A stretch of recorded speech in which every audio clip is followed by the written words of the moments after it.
I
What is up, fight fans? Yes. Welcome to MMA Weekly's live coverage of Jake Paul versus Anthony Joshua. That's right, it's going down for real in Miami, Florida, in the MIAO. Good place for it, right? Miami is a celebrity hotbed, all kinds of crazy things going on in the MIA in the 305. Not to mention the University of Miami Hurricanes college football playoff game tomorrow. Shout out my alma mater. Right there, we got Paul and Joshua tonight, though. We have the co-main event coming up right now, and it is a doozy, man. Alicia the Bomb, Bombgardner, Layla Bodwan, and they are fighting for the Unified Super Featherweight Championship. Gonna be a war, man. And if you watch Alicia Baumgartner's first fight under the MVP banner against Jennifer Miranda, man, oh man, nice unanimous decision. Title fight victory there. Layla Bodwan from Quebec, Canada, 13-1 with 2 KOs against Alicia the Bomb Baumgardner. Dallas, Texas, from Fremont, Ohio, 16-1, 1 no contest, 7 knockouts for her. The MVP boxing promotion doing a great job. And a lot of the people on this card, by the way, Anderson Silva knocked out Tyron Woodley tonight. Round 1 underway. Baumgardner versus Bodwan right here on MMA Weekly Live. Jim Greasehaber, call me Grease. It's going to be a long night of fights. Just 2 fights, but you know boxing. This is a 12-rounder right here to start it off. Baumgardner versus Bodwan in their 3-minute rounds. You know how we do in boxing. And, man, what an awesome feeling and experience and opportunity for these ladies. Think about this. To be on a card like this, to be on an event doing numbers like this, to be underneath a fight like Jake Paul and the Olympic gold medalist, the former heavyweight champion, Anthony Joshua. You never thought Jake Paul would fight a real boxer, did you? Well, Tommy Fury beat him. He knocked out Tyron Woodley, beat him twice, actually, total. Anderson Silva, Nate Robinson, the former NBA player, Ben Askren. Shout out to Ben. See Ben doing so well, making progress. God bless you, brother. We love you. Everyone loves Ben Askren. So, got about 2 minutes left in round number 1. Baumgardner and Bodwan, of course, Paul and Joshua coming up next. It was supposed to be Gervonta Tank Davis. Paul way bigger than him. Now the much bigger than Jake Paul opponent in Anthony Joshua. And when I think about these 2 girls here, we are talking about power. The undisputed super featherweight champion, Alicia the Bomb Baumgardner, and Layla Bodwan. Baumgardner, a huge favorite in this fight, minus 1,400, plus 750. The dog is Bodwan. Yeah, the big favorite, Baumgardner, starting off looking pretty good so far, by the way. Baumgardner is, you can't see it right here, but she's wearing black and silver, and Bodwan is wearing the red and the yellow. But again, she's from Quebec, Canada, and Bodwan is a girl who's going to come out. She doesn't have a lot of power. She doesn't have a ton of knockouts. She's got 1 knockout victory, but she throws that right with cruel intentions, and she's looking to land that right here on Baumgardner early in the fight. What an opportunity, as I said, for us to be here with you live tonight. In just a moment, we'll get that roll call going, but this fight started pretty quick once we got on here. But I'll tell you this, the big favorite in Baumgardner, she's one of the best fighters in women's boxing, and she, look, the Katie Taylor, Amanda Serrano trilogy was her ticket, right? She used that stage, the trilogy fight, to really do a great job and unify those titles, by the way. The unified IBF, WBO, WBA, who cares? They have WB this, WB that. Bottom line is she's the unified champion. And again, a golden opportunity to be the co-main on a card like this one. Bombgardner is a fluid boxer. She sits back, just kind of patient. She epitomizes the term sweet science. Boxing is a science, make no doubt and no mistake about it. By the way, Anderson Silva knocked out Tyron Woodley in the second round of their fight tonight. Second of 6 rounds. Woodley went down face first and bit the canvas like he did against Jake Paul. And again, it's just something for Tyron Woodley that he gets an opportunity to come on in there. And that's the end of round number 1. And by the way, Anderson Silva called out Chris Weidman after the fight. Jake Paul, they're showing him back in the dressing room, wants the camera away from him.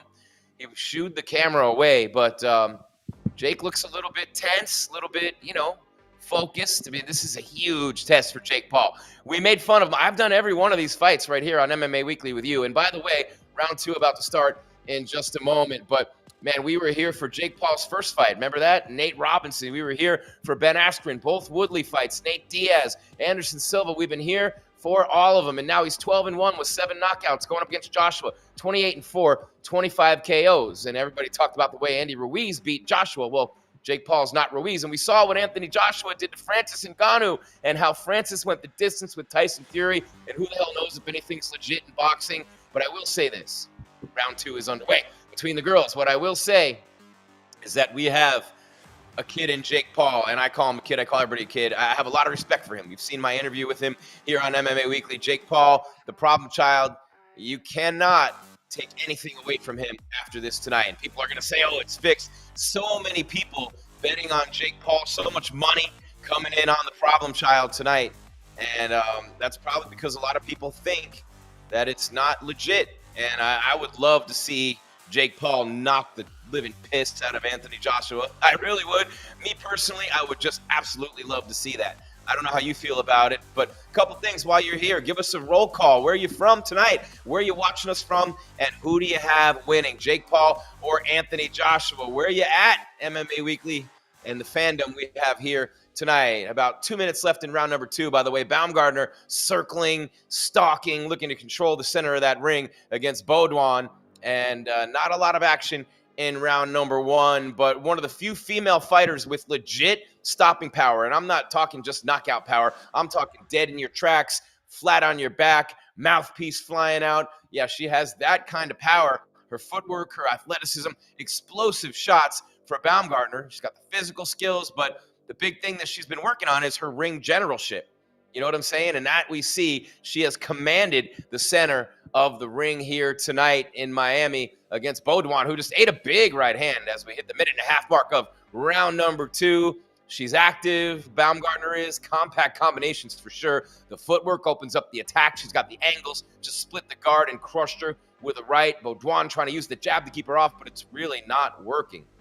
Still improving every single day, working hard. Is Bombgardner. They think she can be a long-time champ. They think she can be a big-time star. Look, you use that trilogy card, right? And the stage and the spotlight. Jake Paul's long-term game, people talk about it all the time, but not many people get it right. His long-term gain here, and look, they're pretty close. The numbers, right? 48 seconds left in round number 2. 62 punches thrown by each girl, and Baumgartner's landed 14. Bodwan's landed 12 in a close matchup so far. But Jake Paul's long-term game here is to be a promoter, not to be a boxing champion. And look what he's done. He's got Woodley and Silva on the card. He's got Baumgardner here on the card again after she was on the trilogy of Serrano and Taylor winning the championship against Miranda. So when you look at this, right, he is doing a great job as a promoter, because he keeps recycling and reusing, and the numbers are big, and he's putting the right people in the right spots at the right times, moving the chess pieces around the board. A lot of other people playing checkers while they're dissing on Jake, and it's going to be funny to see him kind of own this down the line. And I think, look, King, Arum, those guys ruin boxing. Don King, Don Arum, neither one of them will die because they don't want the other one to get the satisfaction of watching them die first. Don King and Bob Arum as we hit the end of round number 2. But, Eddie Hearn, you got Michael Irvin in the house, the playmaker from the U and the Dallas Cowboys. Of course, they're going to jazz up the celebrity portion of all this. And I think this fight's about even so far as we continue live here on MMA Weekly. Let's see where you guys are all from. We have a Jackie fan here. We have, and yeah, Jake Paul will be the next fight, guys. We're in the co-main event right now. Jake has the wingspan of a bat. That's pretty funny. So where is everybody? Where are you tonight? Let us know in the comments. Come on in, hit that like, smash that subscribe, ring the bell so you get alerts when we're coming your way with more content. We're going to be doing a whole bunch of great stuff. There's Tennessee right there on MMA Weekly. We got these fights. We got the big UFC fight cards. 324 coming up. Gaethje and Patty the Batty. The hype train ends for Shaggy Doo with brown teeth. Patty the Batty Pimblett, who deserves nowhere near a title shot. And look, as soon as he fights anyone good, he's done. Sydney, Romania, Savannah, GA. You guys can see it all on the screen. Texas, USA. That's right. Who do you guys have to win? Throw it up there with the city. No more empty promises. Kingston, Jamaica. Milledgeville, Georgia, as we start round number 3. Bert Kreischer and Michael Irvin. That's probably not a good combo for either one of those guys. Round 3 of 12 going on right now. Very even fight right now. Very even fight through 2 rounds. And again, this is a title fight, undisputed championship, super featherweight, and it is unified for that championship. 12 rounds for Bombgardner's belt, and a nice counter right from Bombgardner. Look, Bodwan has been trying to use that size of hers and just kind of cut the angles off from Bombgardner as well. But, man, Bombgardner taking the center of that ring every single round like a G. She's an outside fighter, Bodwan. Not a ton of power. She wants to keep the fight at mid-range. Jab, jab, jab, jab, jab, jab, jab. Keep them off, right?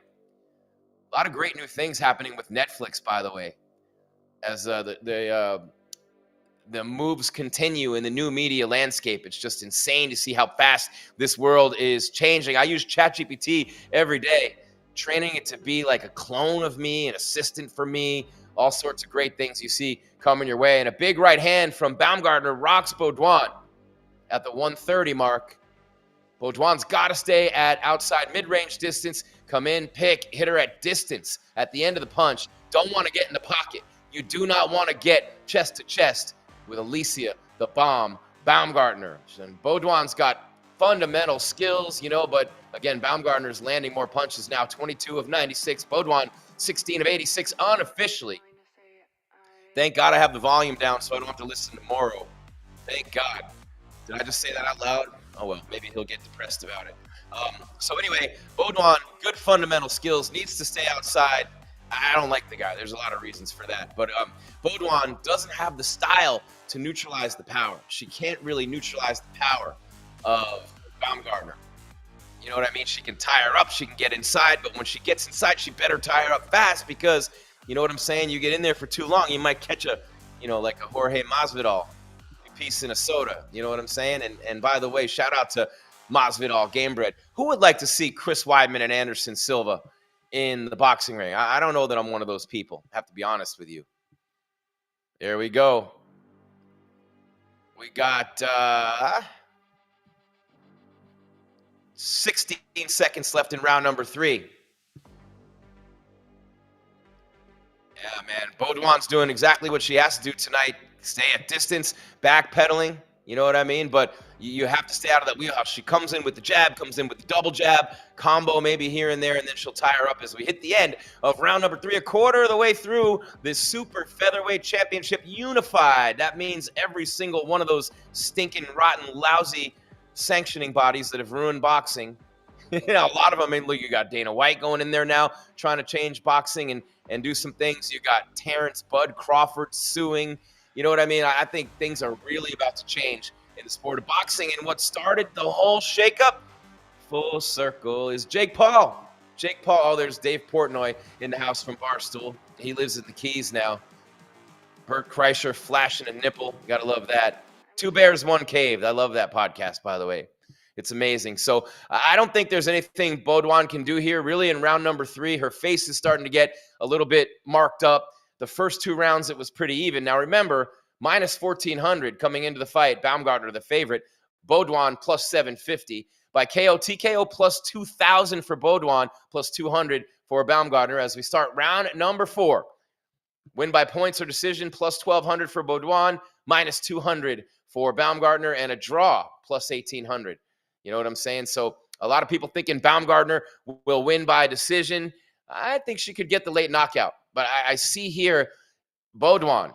You know what I mean? It literally is the last round. And it was even. The first 2 rounds were even according to the unofficial scoring. So in the 3rd round, it just became 29-28 Baumgartner, and that is according to the unofficial scoring. How you guys doing? How you doing? How you doing? People from all over the world watching us live. We have Iran. Remember the Iron Sheik? Iran, #1. I love the Iron Sheik, by the way. Sheiky. Old school. Oh, that's why Bert Kreischer's in the house. He's got a special or a movie or something coming up. But check this out, man. Jake Paul, Anthony Joshua, by the way, coming up next, the main event from Miami. And we are live on MMA Weekly with the live commentary and reaction from yours truly. We've done them all for Jake Paul. Every single one we've been there for. And by the way, Bodwan has a nice little shiner underneath that left eye. The right from Baumgardner leaving a mark in that third round. And that's when Bombgardner started to really take control of this fight. Man, what a night to be here. What a sport. I love boxing. Make no mistake about it. I make fun of the promotions and the federations and all the idiots who run it into the ground, which is what they've done for the most part. But I love the sport. I mean, I grew up in that era, right? 115 left in round number 4. I don't think that's a knockdown. No. Bodwan missed with a right, came through, and as she went through, she kind of got shoved in the back by Baumgartner, so I don't think they're going to score that a knockout. We shall see. The amateur experience of Bodwan, it's pretty extensive, and that helps her, but the athleticism and the power of Baumgartner is just too much for her, I believe. Now, look, Bodwan's not a powerful fighter. I don't know, man. It's just she's shelling up behind a high guard, and she's backing up, and she's giving up the center of the ring in every round, and it's just not a good look for her. And the judges don't like to see someone backpedaling all night, by the way. Even the 3 blind mice can see that. See how they run. What happened? They all ran after the farmer's wife and cut off their tails with a carving knife, the 3 blind mice. Wish that would happen to some of these judges. Crazy, crazy, crazy. Someone in the chat says I put $400 on Jake Paul. That's a lot of money if you win that. What's he? Plus 700. That line's moved a lot. Great neutral commentary. Still do not know what world Jake can win. The world where anything can happen. The world where anything can happen. By the way, like, subscribe. If you want a super chat, we take those as well to help us support. Keep bringing these events to you on MMA Weekly, and we do this for the love of it. We have all the UFC pay-per-views, the big boxing events. My effing parlay, I want to know WTF happening. You're going to have to give me. What's your effing parlay, Zyquan? Throw it back at us. So in between rounds, they're headed toward round 5 in the MIAO. I love saying that. It's a Rick Ross line. Every day I'm hustling. Yeah, I mean, Baumgartner is a couple years older. You know what I mean? The reach is 4 inches longer for her, though. 7 knockouts to 2. What an interesting night. But, I mean, that fight for Baumgartner against Jennifer Miranda at Amanda Serrano and Katie Taylor 3. And, man, oh, man, oh, man. And here's the thing. The WBC does not support 3-minute rounds for women's fights, so she vacated her WBC strap, which does anyone really care? I mean, I don't know why I'm even mentioning it. It's just going to be all blown up and torn apart. Anyway, as we start round number 5, boxing needs a nuclear bomb. It needs to be Hiroshima, Nagasaki. It really does. It just does. 39-37 unofficially through 4 for Baumgartner and a big shiner underneath the left eye, or a mouse, as we used to call it. You're able to get that little mouse under your eye, and we just talked about the 3 blind mice. Maybe that's a theme tonight. Who knows? Oh, nice right hand, though, from Bodwan. Coming through, throwing a little bit more wild now, I think starting to realize. And here's the thing that Baumgartner did between round 2 and 3. She cut the angles off from Bodwan. So Bodwan was doing a real good job moving around circle, and not letting her throw combos. Baumgartner has come in tighter and taken away those angles, man. A big one, and a big leap up in competition, by the way, for Bodwan. Did you see these 2 girls at the weigh-ins? And, oh, man, fancy. All the tattoos on Bodwan, and Baumgartner coming out in she's fancy. She's got the sequins everywhere, coming out in the gowns, and it's just nice to see. She's got the blinged out boots, the blinged out kind of like mini skirt trunks. Interesting, right? I think I told you guys Anderson Silva called out Chris Weidman. after that fight. After Silva at 50 years old, by the way, I'm 53. Anderson Silva at 50 just knocked out Tyron Woodley. Think about being 50 years old and being that good at anything. I mean, remember Bernard Hopkins at 50? I mean, how many NBA guys are coming back at 50? 44-year-old Phillip Rivers.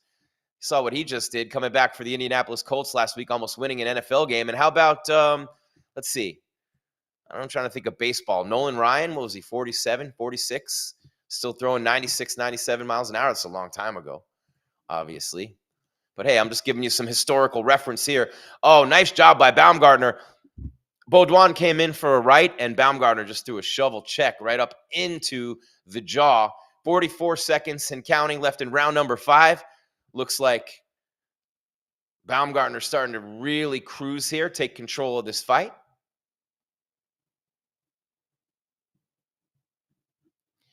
But I think a lot of people talking about Baumgardner thinking that she needs to make a statement. She needs a statement win. You don't want to keep decisioning everybody, right? You know, I mean, she beat Michaela Meyer, and that validated her. That's the one that validated her, you know. And then Mekhaled, I mean, the sanctioning bodies had to do what they had to do after that one. But, you know, I mean, not a ton of viciousness from her, you know. 2 defenses of voluntarily giving up a WBC strap. They still refuse 12 rounds, 3 minutes for women. As we hit the end of the round, nice job by Baumgardner in that round too, as continuing to get beat up is Bodwan. I mean, Bodwan, I'll say this about her. She's a blue-collar fighter. She loves to stay at distance and just keep cutting off those angles and circling around and tire out her opponents and outpoint them, but it's not going to work against Baumgardner. We talked about this earlier. See, the thing about Baumgardner, she's really good when she hits you at the end of her punches. Think about Amanda Nunes, my UFC fans out there. When Amanda can hit so many girls from a distance, they don't think they can get hit from by her. And then all of a sudden, at the very end of the punch, meaning the arms fully extended, all that torque, all that fire, all that velocity coming from the bottom of that right foot and all the way through the leg, the hips, all the way up top. Bang. You know what I'm saying? As they start round number 6, I have to think Baumgardner's firmly in control right now. Unified Super Featherweight Championship, of course, minus the WBC. But again, if they don't want to play ball, hey, let them take their ball and go home. But I do think, I don't feel like Baumgardner is looking at this fight as a tune-up.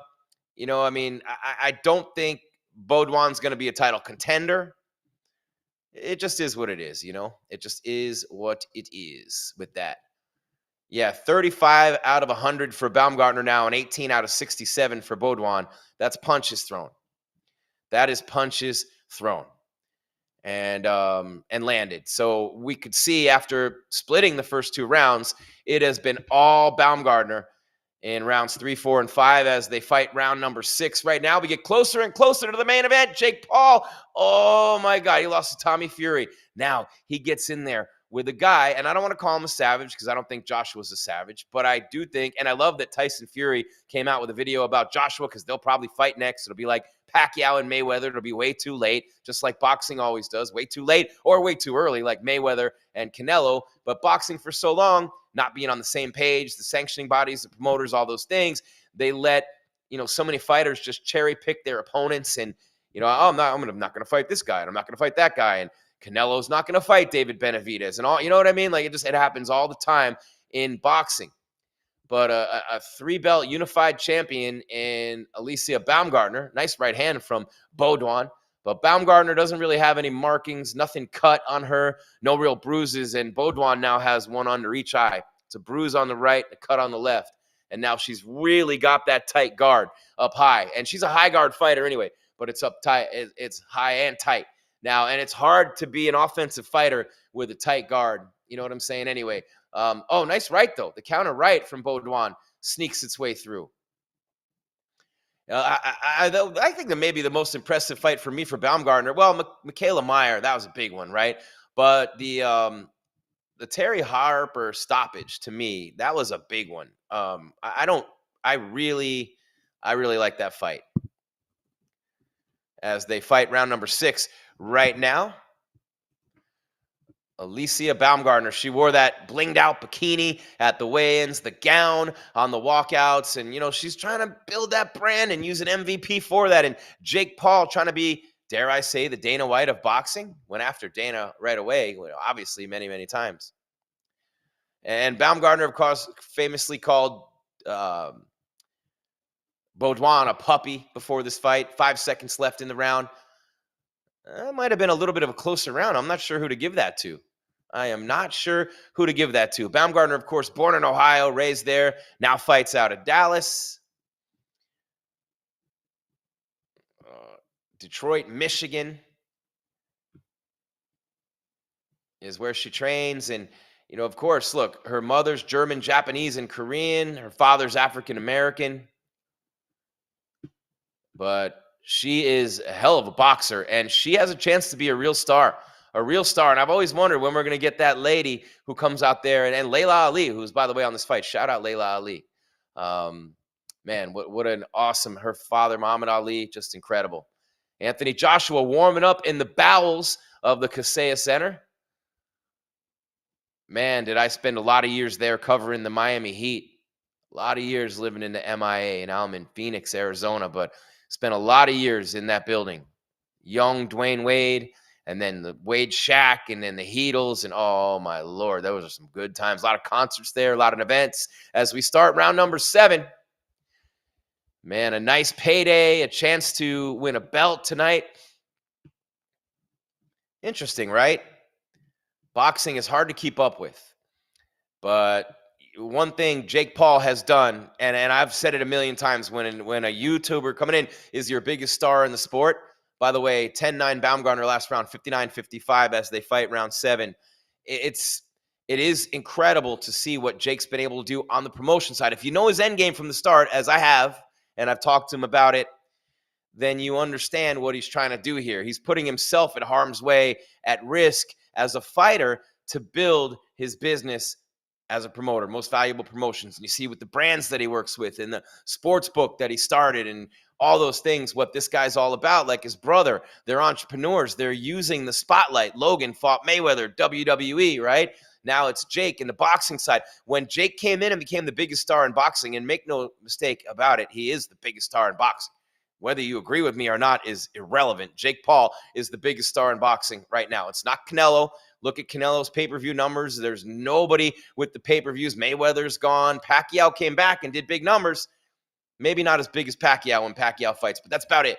That's about it right now. Jake Paul has literally been saving boxing from itself. And everybody's been dissing him, saying they're not real fights. He's fighting UFC guys. But look, he's building this toward becoming a promotion. And that's why Dana, I think, got started this past. I don't want to say that Dana reacted to Jake Paul. Dana will be pissed and hate my guts. But you know what? Jake Paul making serious headway in the sport of boxing, and maybe Dana started a little sooner than he wanted to because he sees where MVP is going. But 158 thrown by Baumgardner, 24 landed. Bodwan, 26 landed in this round. So an interesting round so far between the two of them. Of course, Baumgardner signed with MVP in March of this year. She vacated the title in September. I talked about this, the WBC. This is IBF, WBO, and WBA. And she vacated it because they won't sanction 12 3-minute rounds. Why? I have no idea. Sexist. Just kidding. But, man, oh man, crazy. And how interesting is that? That this fight card was supposed to take place in the middle of November with Gervonta Tank Davis. The legal issues, you know what I'm saying? But look, there's no denying what Baumgardner can do in terms of talent and ability, but we have not seen a ton of violence from her as of late. And look, as you evolve and as you matriculate and you win a belt and you defend it, you see it all the time in the UFC. Adesanya knocking everybody out, then all of a sudden he's not knocking anybody out anymore. Number one, your level of competition goes way up, and number two, everybody starts to figure you out. Everyone in the world is training just for you. And Baumgardner with a knockdown, right hand flow. Look at the face of Bodwan. Bodwan's face is cut and bruised. Left eye, right eye, all that. Let's see. Is this going to be one of those things where, nope, the ref gives her, let's see, what happened here? Oh, she was saved by the bell. Saved by the bell. Little Mario Lopez action here. Zach and Slater. Saved by the bell is Bodwan. She was just crushed by that shot, and the ref was, obviously doing what the ref does in that moment, giving her the business, and then Bodwan saying, I'm okay, but the bell saved her there, and you can be saved by the bell.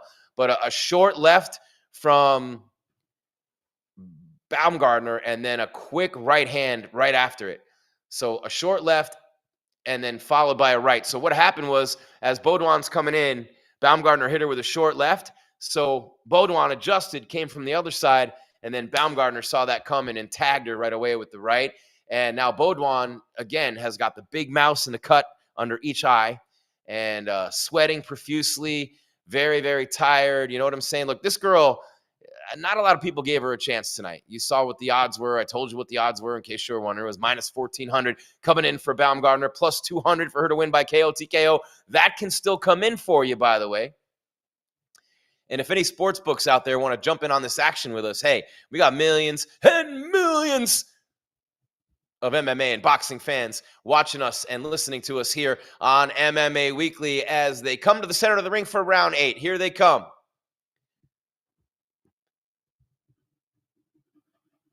Unbelievable, man. Alicia the Bomb Baumgardner, but still, she's outpointing her. She's outclassed her, but now you can see Baumgardner starting to step on the gas. She's up 69-63 on the scorecard. It was round 2 through 7. People have Bodwan winning round number 1, but 2 through 7 for Baumgardner. Clean left hook from Baumgardner, and she knows she can hurt her now, which is nice, right? So now she just a little extra gas on that pedal, just a little extra oomph from Baumgardner. She can sense it. She can smell it. It's like the feeding frenzy when the blood hits the water, except in this case, it's the blood hitting the canvas. And Baumgardner with an onslaught here early in round number 8. Look, Bodwan cannot get anything going offensively, and I feel like the only way she could win this fight is if Baumgardner does something stupid and gets caught, which you hardly ever see, by the way, in boxing. And look, with the weight class being what it is, you're not necessarily going to see that anyway. I don't believe. I do not believe. I don't know. I just think the key here for Baumgardner after she kind of maybe lost round 1 is that you did not want to let Bodwan build confidence. And that's a big key in any kind of, obviously, athletic competition, is letting people build confidence. Round number 8, about a minute 30 mark. What's up, Brixton? Timothy Stewart says Jake is trying to work his confidence by fighting fighters that have an obvious weakness. I'm on him. I saw on a reel on IG that Jake knocked out Joshua. Yeah, that's fake. AI, bro. Let's see. Who won? Jake Paul, Anthony Joshua, and maybe even the sport of boxing. I don't know. Man, Bodwan just trying to tie her up now. She had two options coming into this fight. Staying tight and keep tying her up, but she risks a big onslaught there. Some combos in tight, and that's right in the wheelhouse of Baumgardner. So instead, she's been at distance. She's been backpedaling. Baumgardner's been taking the center of the ring. Bodwan trying to work behind the double jab all night long. Both, of course, orthodox fighters. Look at the Kaseya Center right there in Miami, Florida. Shout out to my alma mater, by the way, the University of Miami, taking on Texas A&M tomorrow.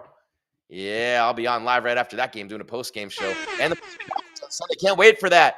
By the way, we're talking Miami, right? And the Hurricanes, a lot of people think they backed their way into the playoffs, but a big opportunity for Coach Mario Cristobal and the Hurricanes. And a lot of those guys, future NFL stars. Baumgardner and Bodwan. Look, Baumgardner in that round, I'm sorry, but when she hit the gas and she was stalking her, she was throwing combos. She looked hungry, aggressive, going for the knockout. And then all of a sudden, the last minute and a half of the round was just kind of lower pace, lower volume, not a lot more damage to the face of Bodwan. And look, a dominant decision victory is okay for Baumgardner. But I just don't think that it's, we want to see some damage. We want to see some carnage. We want to see you knock the shit out of people who you should be knocking the shit out of. We want to see you knocking out people you should be knocking out. That's what I'm talking about. And look, that's the world we live in. That's the landscape of combat sports. If you're not knocking people out, there you go. Need I say less? Oh, man. Look at that ring, all red and in the center, the LEDs all over it. What a beautiful sight at Kaseya Center. Here comes round 9, and here they come. Bombgardner has messed up the face of Bodwan, to say the least. Like a rhyme from David East. All right. Most valuable promotions. I'm with the Jake Paul train. I'm all on it. I don't know if I always was. You'd have to go back and watch all the previous events we've done here, from Robinson to Askren. And by the way, Robinson and Jake Paul was on the undercard. Remember? Do you remember which fight it was? Anybody in the chat? I'll give you 10 seconds. 9, 8. Who was the main event? Which two fighters were the main event on Jake Paul's Nate Robinson fight? The first one on Netflix. Who was it? Who was it? It wasn't Netflix. It was Showtime at the time. Who was it? Jake, you better win. I bet on you. It's got the same name as my son. I have a friend named Jake Arians. His father's Bruce Arians. Used to be the head coach of the Tampa Bay Bucks, won a Super Bowl with Tom Brady, head coach of the Cardinals, and Arizona Coach of the Year in the NFL. And my boy Jake, his son, we talk all the time because my son's Jake, his name's Jake, and they're the only two guys I've ever met whose name's Jake, not Jacob. And Jake's line, Jake Arians' line is, me, him, and a bunch of dogs in Alabama. Well, Jake Paul, too. So there you go. The 3 Jakes and a bunch of dogs in Alabama. So if Jake Paul somehow beats Anthony Joshua, doesn't Francis Ngannou have to fight him now? That'd be funny, man, if Jake Paul beat Francis. And how Dana White has just come out and ripped Francis Ngannou lately, talking about what a bad guy he is, no character, all kinds of things like that. As we fight round number 9, this fight's gotten pretty boring. And this has been a big problem for me with boxing. Dance, dance, dance, clutch, clutch, clutch, grab, grab, grab, separate, the rep. It's just blah. Just somebody give me a friggin', I don't know. What can you give me? Give me something that wakes me up, whatever it is. I don't even know what it would be. That's how old I am. I don't even know what I would take if I took something. Oh, R.I.P. Jake, says HG Highlights with the ghost emoji. We'll see. I mean, Joshua could be slow against Paul. 388, by the way, is the punch count for Bombgardner. She's landed 100, 62 of 304 for Bodwan, who's, by the way, throwing very aggressively in this round. She has come out throwing haymakers and combos.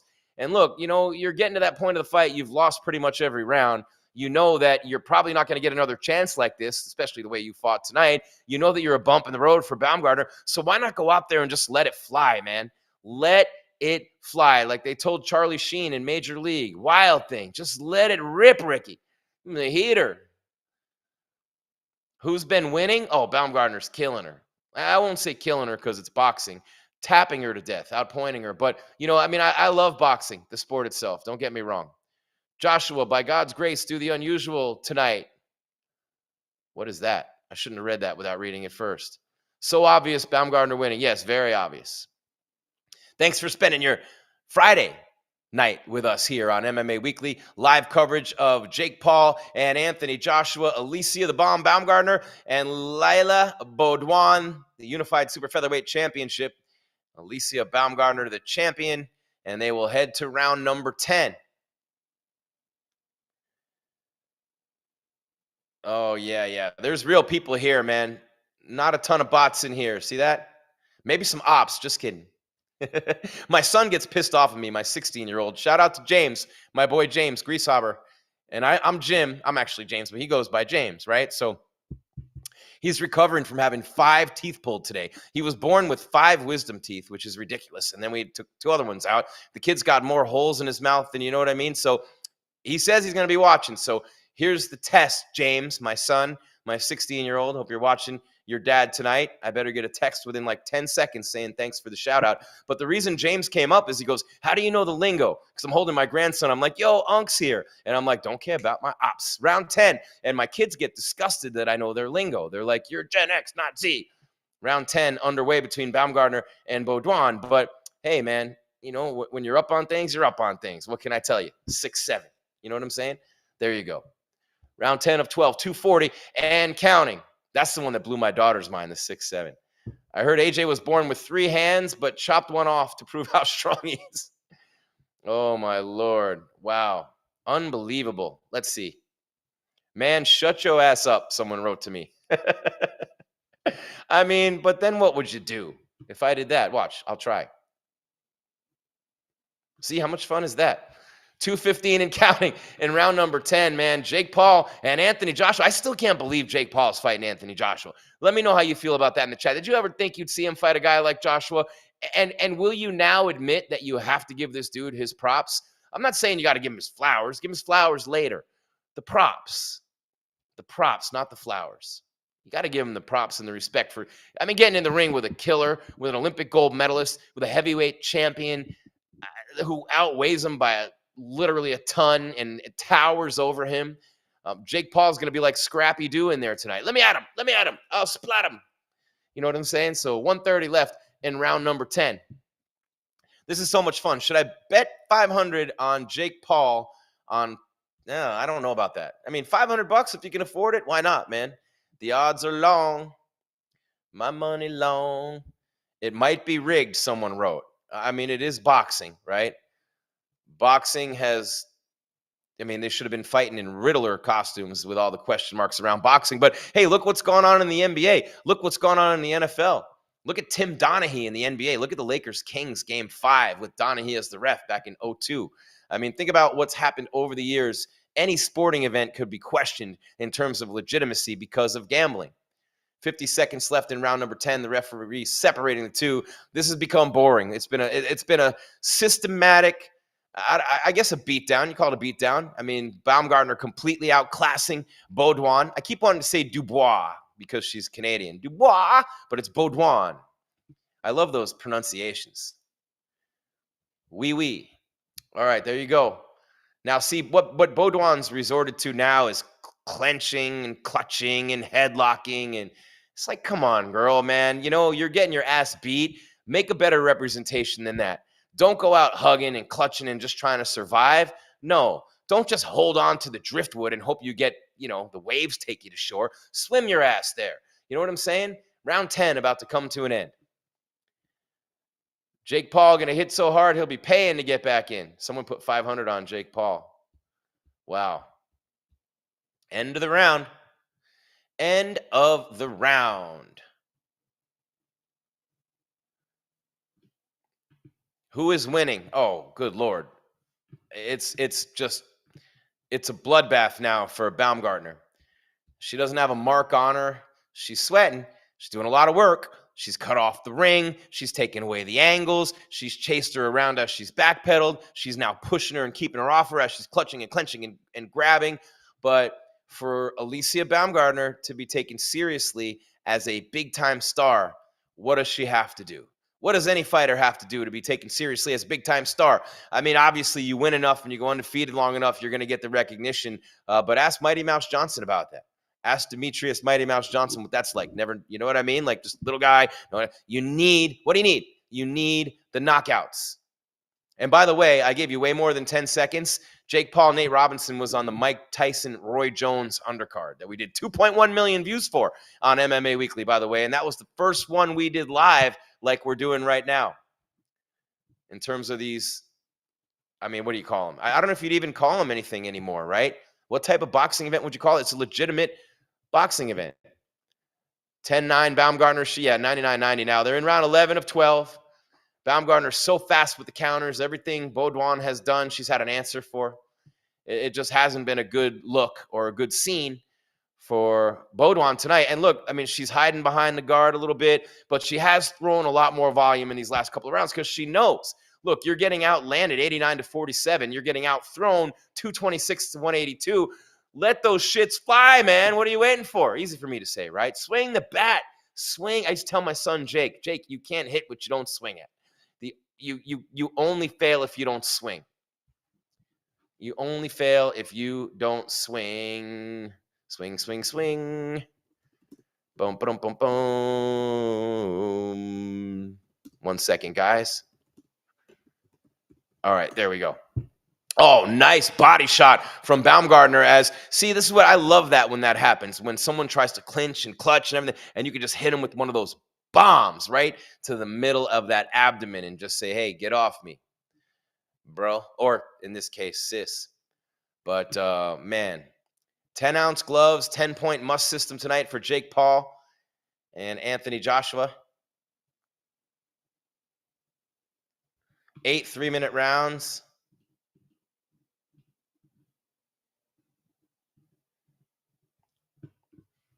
$111 left in round number 11. Make a wish. Angel numbers everywhere. Come on, let's go. What are you manifesting? Let's bring it to life. 1 minute left in round number 11. Thank God we just inch closer to the main event. This fight's become just so one-sided, and that's a big problem. You see it in the heavyweight division. You see it in the lower weight classes in boxing and MMA. But on the women's side in particular, you saw it with Rousey. You saw it with Amanda Nunes. You see it now even. The level of competition at the top is just as good, right? But it's just not as deep. The depth isn't there. 30 seconds left in round number 11. Remember when women's basketball, look, you'd see like UConn and Tennessee, and there'd be like 4 teams every year. Notre Dame, back in the day, Notre Dame, South Carolina, UConn, Tennessee, whatever, every single year. Stanford in the women's Final Four, whereas the men's, it opened up, you'd see like Butler and Gonzaga and all, you know what I mean? The depth of talent was spread out so far and so many great players. And now basketball and other sports have, we've seen more depth, and there's way more female basketball players and tennis players. And I think you're starting to see that in boxing and in MMA now. I mean, it wasn't that long ago that we saw Layla Ali and Christy Martin as we head toward the final round for the Unified Super Featherweight Championship minus the WBC, which still won't sanction 12 3-minute rounds. They probably get more mentions and more press and more love off this by not doing it. We probably shouldn't give them any more, Jesus loves you, brother. He wants you to know that. Amen. He loves you too. Anthony Joshua and Jake Paul right around the corner, man. Right around the corner. I'm excited for this one. I'm actually really excited for this one. I don't know what Bodwan can do. I mean, she did land a pretty good solid right above the bridge of the nose, and then she came right in with a headbutt with the cornrow. I love those cornrow headbutts. Those are great for your skin. Round 12, the final round of this boxing match. My honest opinion, Jake or Joshua? I mean, you have to say Joshua, right? You have to say it's a murder scene, don't you? Jake Paul sacrificing maybe his life to build his promotion company. And it was supposed to be Tank Davis. No risk of any physical harm to Jake from Tank, unless he was female. Tank Davis in a mess right now. 108-100. Bombgardner up on the scorecards. They're saying Bodwan won that last round. Round 11, she threw more shots. She hit her with a power shot. And now Bombgardner, who just thought maybe she might cruise to victory in round number 12, the only way she can lose is by getting knocked out.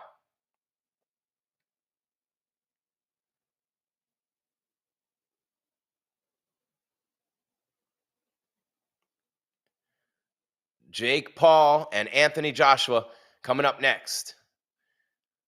47 out of 275 for Bombgardner. That's the jabs. She's led with that jab, and she's kept Bodwan. And now she's getting in on the clinch and getting a little frustrated and throwing Bodwan a little bit.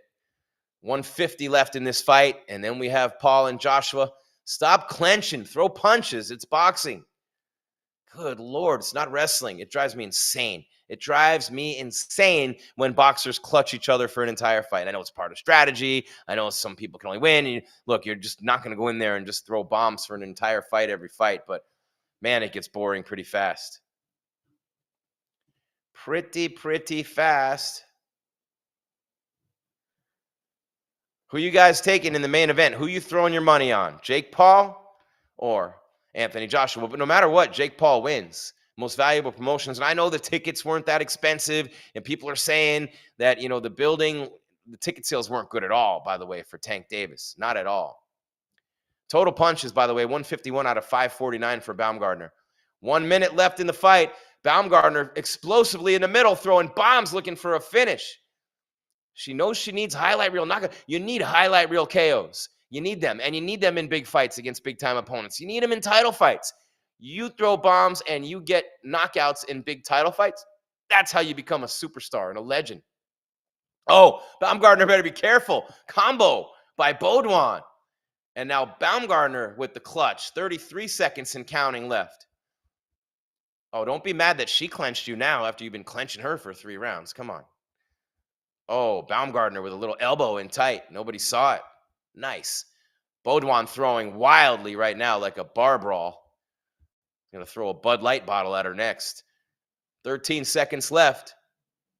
Bodwan throwing haymakers. Lands a left. Baumgardner just needs to survive. The clench in the middle. 5 seconds. Baumgardner with a big right. Coming in with a left. A counter from Bodwan. And that is it. All she wrote. Literally all she wrote. It's a female fight. So Baumgardner's going to defend here easily, right? And she's going to win another lopsided decision, just like she did against Jennifer Miranda, and just like she did, look, in so many of her fights on the way up. A split decision, by the way, against Michaela Meyer. That was at the O2 in London. Title fight there. But look, she hasn't knocked anybody out in a long time. We're talking Terry Harper. And before that, it was Cristina Del Valle Pacheco. And we're talking about way, way, way, way back. How far back? As we go a little something like this. So this was November of 2021 and December of 2019 and May of 2019. Those are her last 3 KO TKOs. And she's going to retain another defense for her. So she won the belt from Harper in 2021 on November 13th. That used to be my anniversary. Happy non-married anniversary to me. Hard for me to do, but I'd like to thank everybody who helped me. First of all, I'd like to thank God. It's been 10 years since I've been divorced. No, just kidding. My son, it's a joke, James. It's a joke. I love your mom. Anyway, where are we at here? I can close this out. Thank God. This fight just got really boring. Really, really boring, really fast. And, early on, it was action-packed, and I thought Bodwan looked pretty good. She won round 1 unofficially, right? But I just don't see. Unofficially, they have her at 118 to 109. And shout out to my guy, Sean Wheelock. He's the unofficial scorecard judge for this fight. And my boy, Sean, I've called a lot of fights with him over the years. Sean Wheelock, the former voice of Bellator. We did Roy Jones Jr. boxing together, myself and him, and then Ray Flores, who's the voice of One Championship now. But I like my seat right here on MMA Weekly. I love play-by-play on site, don't get me wrong. But I love commentary and talk shows and post-fight shows, and here I get to do it. There we go. Give me the Rambo guns and just watch out. So we can shoot the horses when they go to the gate. That's what that means. Shoot the horses. Everybody get down. All right, the official decision from Big Mo. Let's see. Oh, I like that ring girl. There we go. Oh, the eyes are all jacked up of Dubois. See, I did it. I knew I was going to do it before the end of the fight, and I did it. It's Bodwan, Jim, not Dubois. I mean, Baumgardner with a nice look. It's like 118, 109, 117, 110. Your winner by unanimous decision, Alicia the Bomb Baumgardner.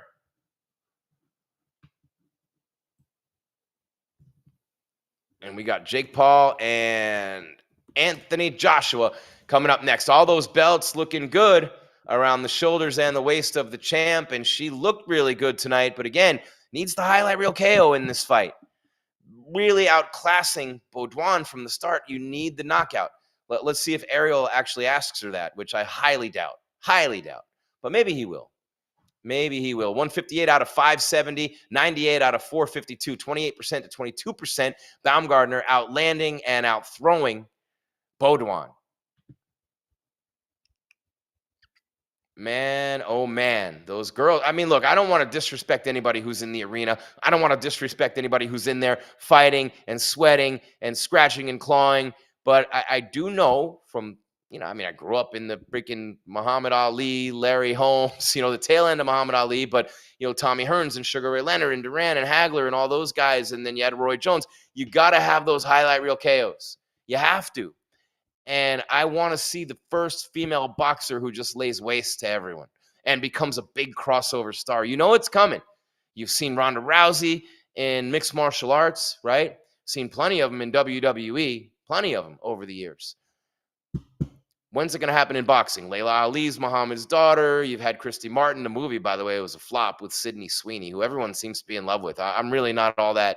You know what I'm saying? Sydney Sweeney, I mean, it'd be easy for me to say, right? But the point is, when you outclass a fighter the way that Baumgardner did, and you are clearly that much better, you got to get those knockouts. You got to do it. You got to find a way. And I can't wait till we see that first big crossover female boxing star, like the female Mike Tyson, just knocking girls out everywhere. I know it's coming. I can't wait to see it, but I don't, Alicia Baumgardner, sorry, you're not her. There I go again with the lingo. See that? She ain't her, but I'm him. No, just kidding. Let's go, Anthony. Joe Louis is the greatest fighter who ever lived. How would you know? Are you 100 years old? Did you watch him? That's the thing about boxing, though. You can go all the way back with history, watch all the old fights. So I'm not trying to dish you. I'm just saying when someone comes out and says, oh, Babe Ruth was the best player ever. Really? Really? He swung a 60-ounce bat. You tell me you're going to go and hit any of these pitchers pitching right now with a 60-ounce bat. Yeah, good luck. Good luck with that. Girls shouldn't box. Ooh, ouch. That's not me. That's Pope Defenders YT. I'll give you credit for that remark in the chat. I mean, look, I think females should compete in every sport that men compete in. I don't think there should be any limits. You want to box, you go box. But if you do, go knock some girls out. That's what I'm saying. So Baumgardner, I mean, look, she gets the win.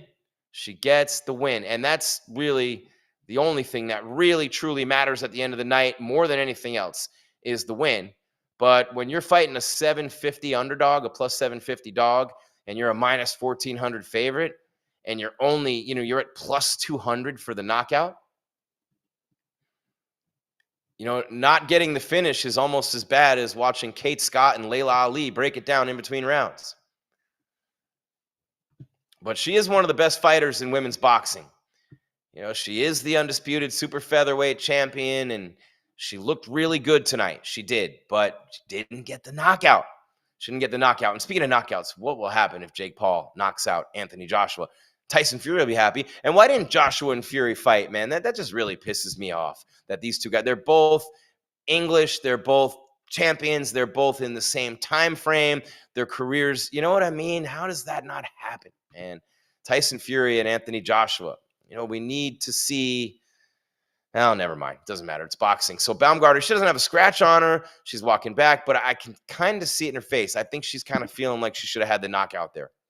I think she should have had the knockout.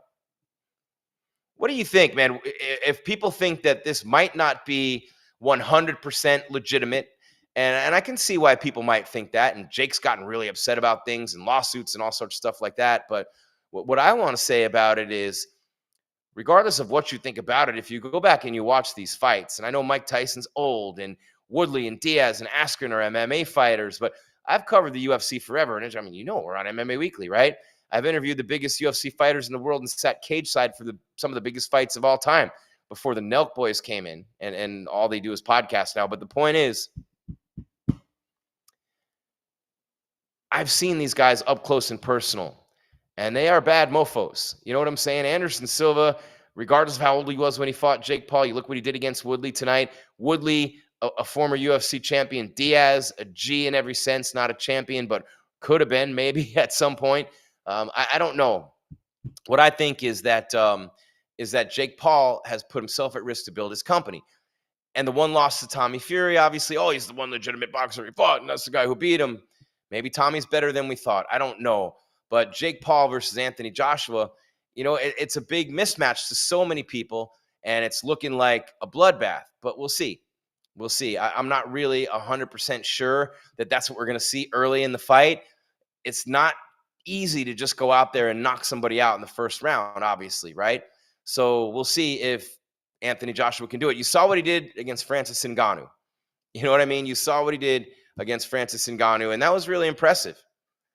You could never tell me anything else besides it's impressive. You know what I mean? And I really believe that should Jake Paul beat Anthony Joshua? All right, here's the question for you in the chat. I'll ask you before I give you my thoughts on it. If Jake wins it's rigged, says Pizza 13, whatever that was. Jake win in round 7. It's just about to start. And I'll give you the odds in a minute. We got all sorts of stuff coming your way as we get ready for Jake Paul and Anthony Joshua on MMA Weekly. I am Jim Greasehaber. Call me Grease. You see my name somewhere in there. I think there it is right there. Say my name. Say my name. Right there. Wait a second. Here we go. We'll do this. Aha. There you go. See it? Right there in white. At Jim Grease _.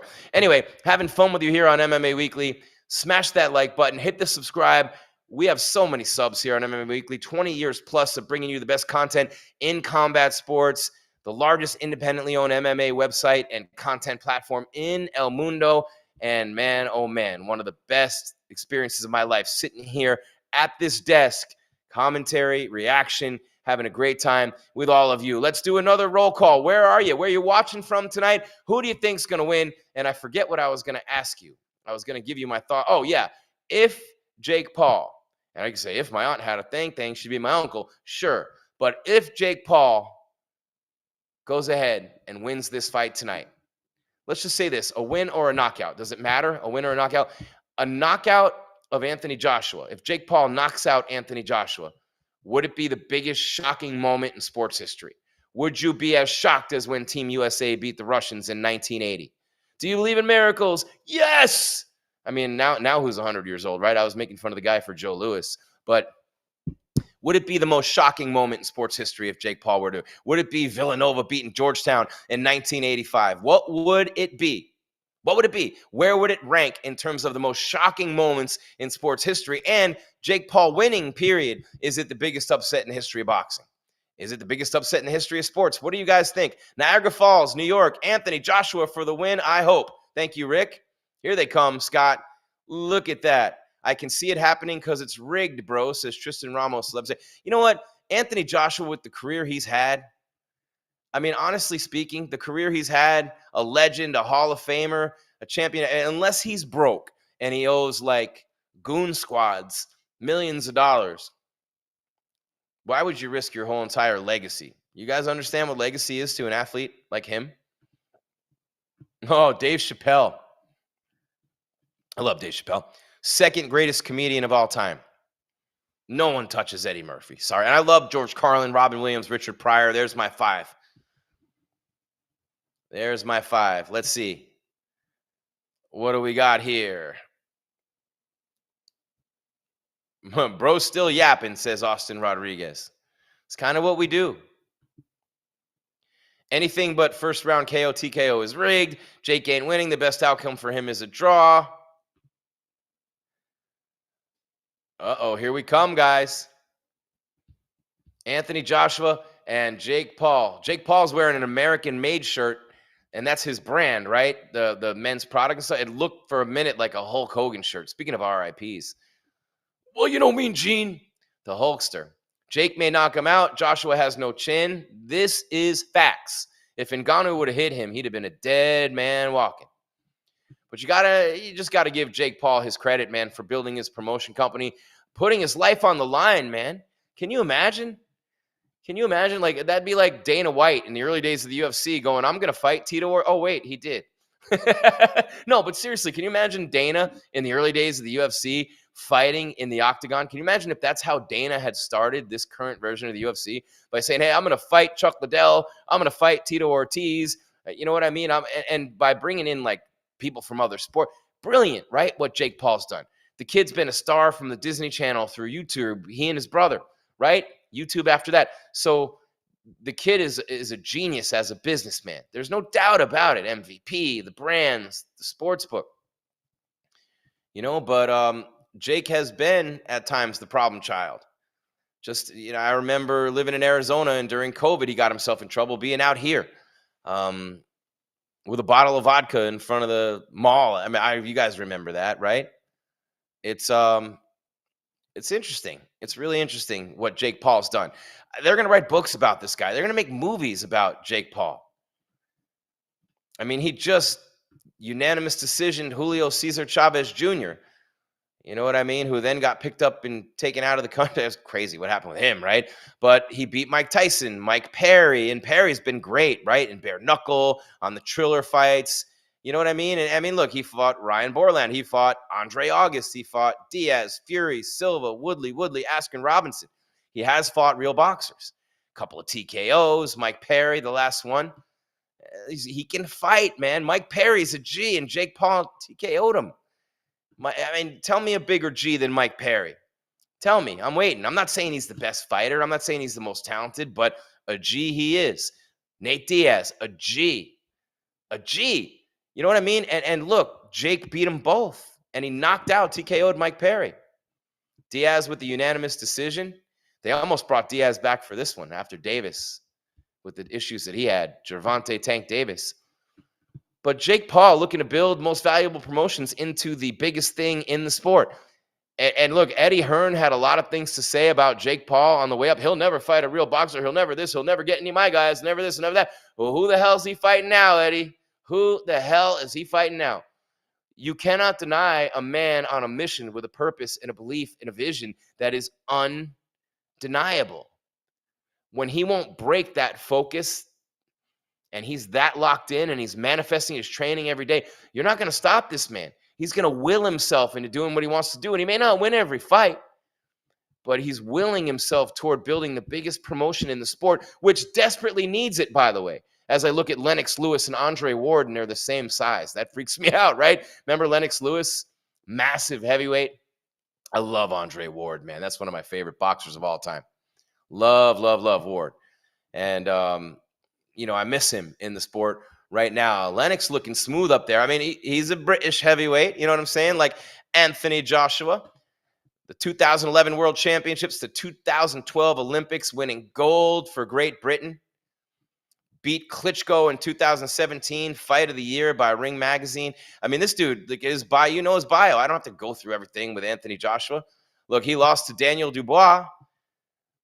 Usyk beat him twice. Ruiz beat him. He avenged that loss. But he was undefeated before the TKO against Ruiz in June of 2019. He beat Ruiz. He beat Kubrat Pulev by KO. My boy, shout out Kubrat. That's a really good friend of mine, Kubrat Pulev, former top 10 heavyweight boxer. Back-to-back losses to Usyk, who, by the way, has done the same thing to Fury. Franklin, Helenius, Otto Wallin, and then, of course, the Francis Ngannou fight. Second round, 238 of that one with the KO shot, the kill shot on the former UFC champ, who made the worst career move in the history of sports, leaving the UFC for that junk fight league that he's in now and trying to become a boxer. Anthony Joshua put an end to that real quick. I don't care how much the owner of that junk fight league goes all over the world just yapping about everything. It's a junk fight league. I don't even want to mention it. But what a horrible... I mean, whoever advised Francis Ngannou to go leave the UFC, he got a ton of money. So it's generational wealth for him, for his family, can do so much good with it. I don't want to knock him. And I like Francis, although Dana's been telling everybody he's a bad guy lately. Francis has always been really good to me. Sweetheart of a human. Every time I've met him, interviewed him, love the guy. But he's no boxer, and there is no other MMA organization besides the UFC. I don't care who it is. You can, whatever, fill in the blank, whatever one you're thinking of right now, there's only one. Just like there's only one NFL. But in boxing, there's 700 of them. Thankfully, one of them's MVP, because I think what Jake is doing here by bringing Joshua in, the real win for Jake Paul on this fight card, just like it was with Tank Davis, whether he wins or loses this fight, he won. It's his promotion company. It's his money. He's building it. He's the star of the show. And he's now got Anthony Joshua on one of his boxing cards. He's had Tyson. You know what I'm saying? Like, the point is, he's had the biggest names in the sport, and he's getting more and more. The big UFC fighters, the people from other sports, and now he's really building that women's division up. The biggest winner tonight, 1 and 2, are going to be Jake Paul 1, MVP Most Valuable Promotions 2. They're the two biggest winners of the night, regardless of what happens in the ring. He's building his company. You guys know what he's doing. He's not fake. He's not phony. He's building his company, building his brand. You know what I'm saying? And they're really filling and killing a lot of time. There's Logan Paul with his brother. A lot of time between these fights. You know what I'm saying? Unbelievable. About 10, 15 minutes. I don't know if the real winner is Netflix. It's been down half the night, like always. But we are here for you regardless. Nelk boys. How much are you betting on Jake Paul? You're going to lose.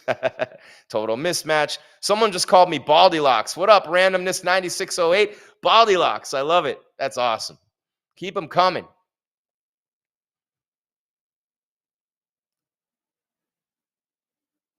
Jake's a joke. Jake will lose. Tyson, the paid actor. There you go. Here they come. Out of the woodwork. Out of the woodwork.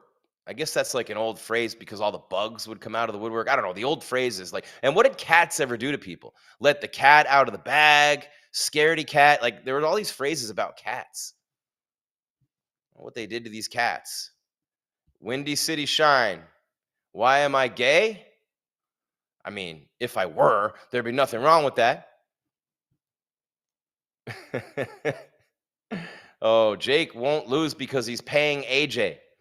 I don't know if that's necessarily true. He was paying Tommy Fury too. You know what I'm saying? And besides, Vince McMahon used to lose all the time in WWE. Just kidding. Oh my goodness, man. But you know what? It's a big event. If you're a boxing fan, tell me right now in the chat, how is Jake Paul bad for boxing? As crappy as the sport had become, as unwatchable as it has been, as much as they have screwed this thing up with all the promotions and all the sanctioning bodies and the best fighters never fighting each other and no real stars after Floyd Mayweather. Nobody. Ryan Garcia, he ain't, you know what I'm saying? Like Jay-Z said, false alarm. He ain't got it. On to the next one. It's true. Not Garcia, not Tank Davis, not Errol Spence Jr., not the Charlos, all these people. You know what I mean? Like nobody stepped up. I'd love to see David Benavidez get a shot, but Canelo wouldn't even fight him. And then Bud Crawford, great fighter. You know what I'm saying? Couldn't buy a drink umbrella with his pay-per-view buys. You know what I'm saying? Those little umbrellas they put on top of cocktails, couldn't even buy one of them. So I don't know. I don't know. Where's the star been? Who is the star in boxing? It's Jake Paul. It's MVP. There's no King. There's no Aram. All these promoters now are cheap imitations. Thank God Dana's in there. And Zuffa, there's Logan Paul, the Maverick. WWE, he's done great in the WWE, by the way. If you ever watch Logan Paul's matches, the dude is unbelievable. I don't think that Mayweather fight was completely legit with Logan Paul from the standpoint. I'm not saying anybody was paid off or it was fixed or anything. I'm saying that Mayweather has made it an art to toy with people like he did McGregor to make money. That's what Floyd did later in life. And late in his career at the end, he just made a habit out of toying with people, kind of carrying them, I believe. You know what I'm saying? And giving the fans a show. I don't know. Just maybe how I feel. All right, one more time. Who you got and how? What's the round? What's the methodology? What are we looking at here? What are we looking at here? And I don't really care what Logan Paul thinks, so I'm not really watching much of that interview. But, you know, Jake's 12-1. He's got a 6-fight win streak. Diaz, August, Borland, Perry, Tyson, Chavez Jr. Oh, God, get this fool off the screen.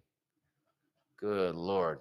Anyway, so when I think about this fight, and I'm going to give you a whole bunch of stuff right now on this fight, it's if you've been waiting to see Jake Paul, and this is the thing, right? It's kind of like Private Parts, the Howard Stern movie, when Pig Vomit was talking to the station management group about the ratings. Like, oh, the people who love Stern listen for an average of 45 minutes an hour and blah, blah, blah.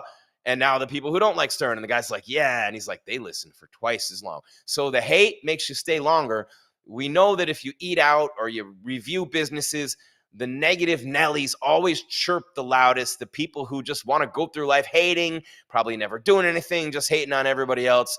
That's the people who always tend to run their mouths and run them the loudest, and usually behind a keyboard or a phone. So you have the chance to do that now all over the world, wherever you are. You can let go of all that hate toward Jake Paul.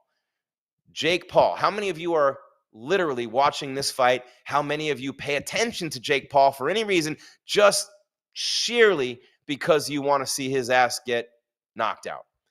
I mean, that's what people want to see, right? People wanted to see Mayweather get knocked out. Half the people who bought those pay-per-views did it because they wanted to see Mayweather buried alive in the ring. Never happened, but that's a fact, right? Let's go, Jake. I bet 200 on Jake. Let's see. Paul getting KO'd, Paul trash.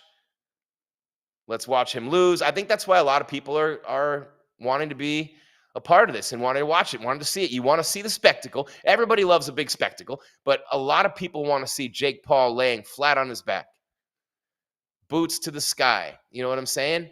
And look, his brands are all over him. His promotions company has the stream, has the gate, has probably concessions, parking in Miami. Can you imagine the money that Jake Paul's making tonight? Can you imagine the elevation of MVP and all of his brands on a night like tonight? Thank you. $5 from @MF Dangerous. AJ, brother, too much. Jake looking loose in the back. You know what? I'm gonna give Jake Paul a round of applause, man. I'm proud of anyone in America who can set his sights on something. $4.99 from Lego David 113. When's the match starting? We are right now. They're about to do the walkouts. I want to see Jake go to sleep. I like Jake, says Ruben. Thank you, Ruben. My AI says Joshua won in 10th round already. Well, your AI is full of shit. How about that? Like most AI is full of shit. Anyway, and I love AI, by the way, but AI is an extension of you, which means if your AI is full of shit, then you're full of shit. But I'm talking about like the memes and the videos and all that. Hey, Keith Jones, 894, thank you. Jake Paul would destroy me in the ring. LMAO would still love to see him lose. As hell. I can tell you this, I met him. And I met him in Arizona when he fought Anderson Silva. And I went out there with the MMA Weekly press pass. And for some reason, these boxing organizations don't always love us, right? And we're MMA guys, whatever, blah, blah, blah. Well, you should be happy anybody's coming, first of all. So I waited in line, and I'm like the 5th in line. And then a couple people, they let them cut me. Local affiliates doing their networks. And I'm like 7th in line now for Jake Paul. He's flying all over the country, doing junkets, press conferences, everything else, right? And so they cut the line. And his PR guy tries telling me I'm not getting the interview. Obviously, this guy doesn't know me. I'll throw him in a garbage can before I walk away without the interview. But the second part of that is, as I'm standing outside and they're trying to block me from going into Jake Paul's room, I decide to make a little bit of a scene, just a little bit, because I know what I'm doing. You see the gray hair. It's been a long time. So I get the interview sometime. Hey, I came all the way out here. This is BS. You know, you want to be covered, and then you treat people. So the guys from Showtime didn't care at the time. And they were just like, nope, you're not going to get it. And then as Jake Paul was walking by, he saw me, and I'm like, Jake. And he goes, yeah. I'm like, they're telling me I can't interview you. I was next in line. And he's like, what? I said, they're telling me I can't interview you. I was next in line. And I did it in front of all the PR people, because F them, I don't care. I did it in front of all of them. And you know what Jake Paul did?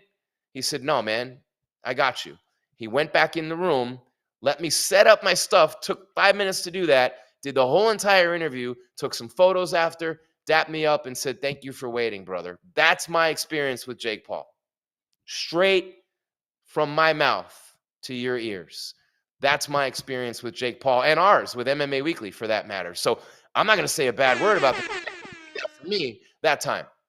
By the way, to win by KO, TKO, Jake Paul's plus 1,800, Joshua minus 400. Nobody answered the question. Would this be the biggest upset in sports history? The over-under, by the way, 2.5 rounds. The over's minus 150 and the under's plus 110. That might be the most intriguing bet of this fight right here. Because Jake Paul's been at, I've seen him plus 700, plus 1,000, which I think is like, should be like plus 70 million for this fight. Remember Holly Holm, Ronda Rousey, right? Minus 1,200 Joshua. And I think a lot of that is Joshua.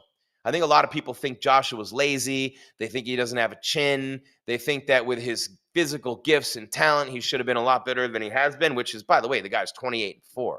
I mean, he's been in so many title fights. He's won. He's retained. I mean, he won the vacant title, WBC, all the way back in 2014. And you look at the guys he's fought and beaten. You know, Dillian White by TKO. Klitschko by TKO. Vladimir Klitschko, too, for that matter. Andy Ruiz Jr. by decision. He split with him, by the way, 1-1. Got TKO'd by him. KO of Pulev. Lost a split decision and a unanimous decision to Usyk. You know, but Otto Wallin, Francis Ngannou got laid to waste. And, you know, he's got 25 knockouts in his 28 wins. So I guess Jake's got to use his quickness, being a smaller guy. But is he really, do you think, going to be quicker than Anthony Joshua? I don't know. I don't know what Jake thinks. Jake admitted being scared before this fight. But again, the guy did me a solid.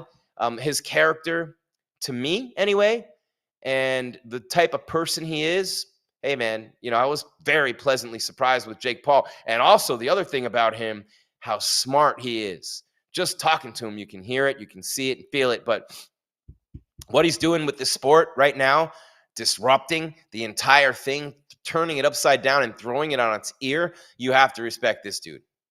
Roll Tide. Oh, what happened in the game? Roll Tide. That's right. The playoffs started tonight. My team plays tomorrow, the Miami Hurricanes. I'll be doing the post-game show live. Locked On Canes on the Locked On Podcast Network. Oh, Alabama 34-24 over OU with 6 minutes and 30 seconds left in that game. They still can't get it right. The college football playoff still ends up taking Miami over Notre Dame with like 2 mid-majors in there. Are you kidding me? Good God. Just go watch Nick Saban's take on that. Speaking of Roll Tide, if you're not a top 15 team, you shouldn't be in the playoffs. I don't care how equal they want to make it.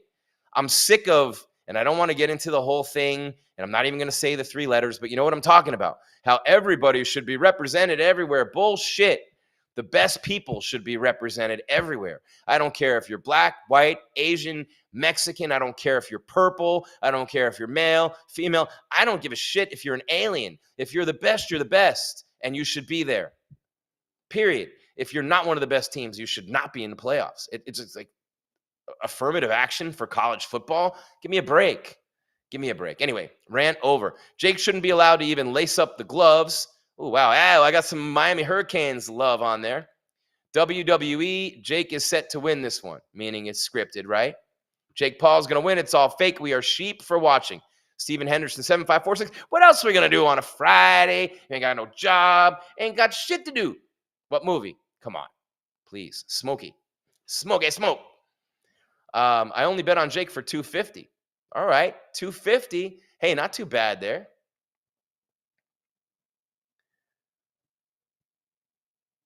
Jake is going to win, bro. Dude doesn't know the definition of the word equity. That's not equity. That's bullshit. If you're not good enough, you shouldn't be there. That's not equity. The best person for the job should always get the job. The best person who applies to a university should always get in.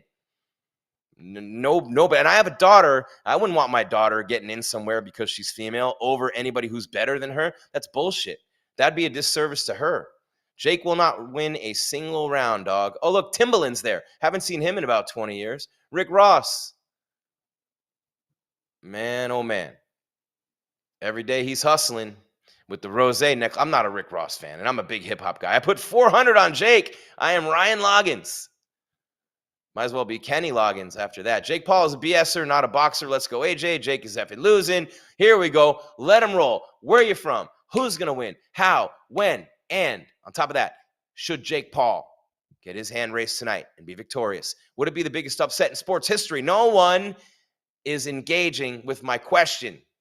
Let's go. Jake knocks him out. 5th round, 1 minute, 14-second uppercut. Ooh, there you go, Harper. 2-2-5-5-8-8.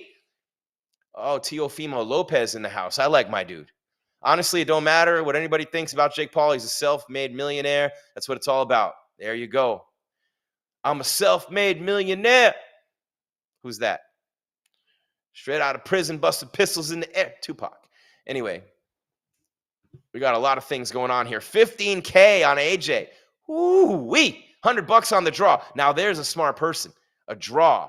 Now, if this thing, there's no way Anthony Joshua, Eddie Hearn, there's no way anybody's letting Jake Paul beat Anthony Joshua. There's no way on God's green earth. Juan Soto. Love that dude, except he should still be on the Yankees, not the stupid Mets. But anyway, there's no way Joshua or anyone in his camp is going to let that happen. Jake Paul is not winning this fight courtesy of Anthony Joshua taking a dive unless he owes the Irish, English, Italian, and every mafia in the world money, which, it happens, right? I mean, we've seen it.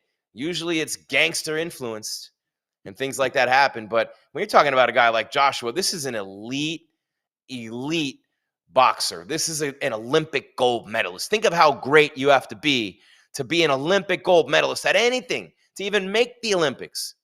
You know what I'm saying? It is absolutely mind-numbing to think right now, even as I sit here, I feel like I'm leaving my body. It's an out-of-body experience. And a lot of you probably wish my mouth would go with me. But when I look at this fight and I think about what Jake Paul's doing, it's almost unbelievable. It's almost unbelievable.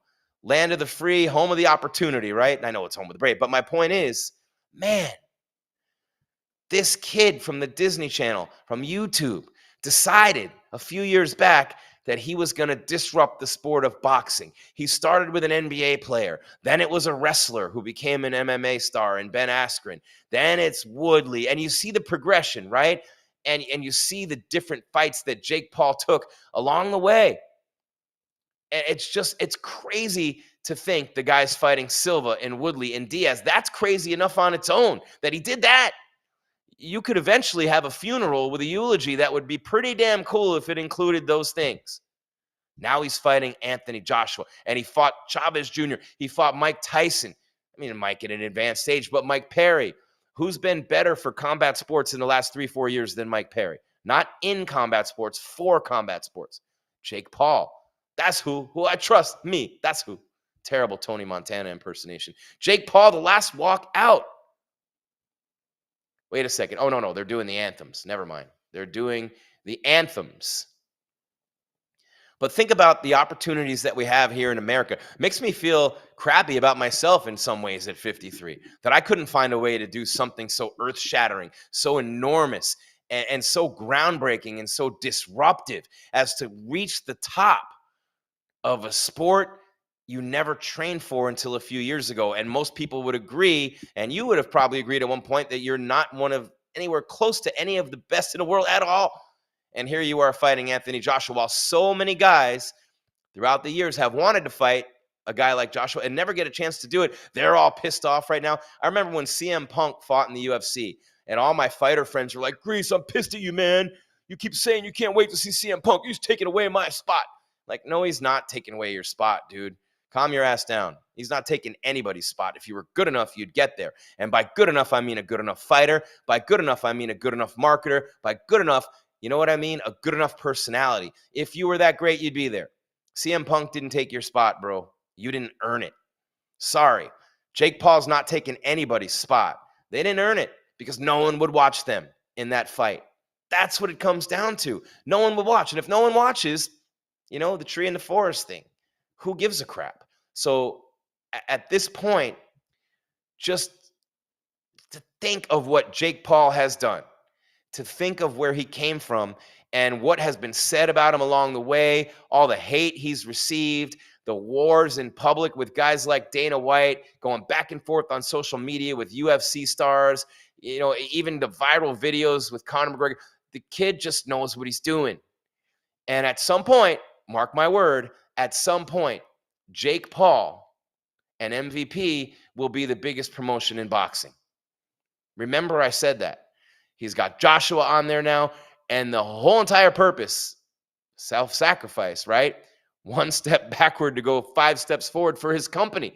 He's laying himself. If you work for MVP, if you're an employee of MVP, if you're a partner in MVP, if you're a stakeholder in whatever way in MVP, you really love Jake Paul and you admire him so much. Why? Because he's laying himself on the line and risking everything to build this promotion that you're a part of. You love him. You'd go to war anywhere on God's green earth. You'd follow him anywhere, right? Would you not? Jake Paul didn't do shit. He just paid people. If you think he is a big deal, you don't know much about fighting. Okay, John Doe. Then why is your name John Doe on social media, first of all?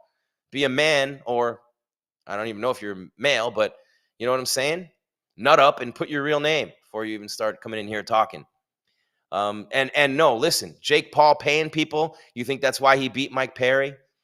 I mean, I don't know. He's 28, Joshua 36, 6'1" to 6'6", 216 to 243, 76-inch reach to 82. Paul and Joshua. Paul's in the yellow sunglasses with the red headband. He knows what he's doing from a marketing standpoint, from a sales standpoint. No matter what Dana has said, no matter what anybody has said about Jake Paul, you got to give the man his props for putting himself in this position. You can say he paid everyone. This is not an exhibition. It's 8 rounds, 10-ounce gloves, 3 minutes per round. Thank you, Dana Henderson. I appreciate you too. Someone likes me, see? But no, seriously, man, if you think I don't know fighting because I'm giving Jake Paul his respect as a businessman, maybe you should go watch badminton or something. You know what I'm saying? I don't know. I don't know what else to say to that. Jake Paul is a joke and disgrace for the people who put the B in boxing like Terrence Crawford. Yep. And the people nobody were watching, and the people that were killing the sport, the promotions, the sanctioning bodies, nobody fighting anybody. You know what I mean? It's a joke. It's always been a joke since I was a kid. When I saw the best fight the best, when's the last time that's really happened? The best fighting the best in boxing. It has become something that they're averse to in this sport. No one wants the L. No one wants the L. And on that track toward a title, toward immortality, toward money, toward fame, no one wants to take that L. So many times you don't get a chance to see the best against the best. So Jake Paul says, okay, I'll go fight the best if no one else wants to do it. People who say Jake is going to win is crazy. Anthony fought 28 and won 25, lost 3. I understand. JP is winning. No one wants to listen to you, says Dalton Roberts. Then go, Dalton. I don't really care, honestly speaking. I'm afraid for Jake Paul, says someone in there. This should be entertaining. It really is. It should be entertaining. And the chat's flying, by the way. So while you're here, smash that like, hit that subscribe. Really appreciate all of you. We've been doing this from day one with these Jake Paul fights. And then, of course, we do the UFC pay-per-views as well, live just like this. And all kinds of other great content on MMA Weekly covering fight weeks, press conferences, weigh-ins, interviews, podcasts, you name it. A great platform on YouTube, on social media, wherever you go in the world. You're going to find people on MMA Weekly, the largest independently owned combat sports website, MMA and combat sports, in El Mundo. You know what I'm saying? Look at that chat. Jake will win in 5th round KO. Throw it out there, guys. Crawford fought Canelo.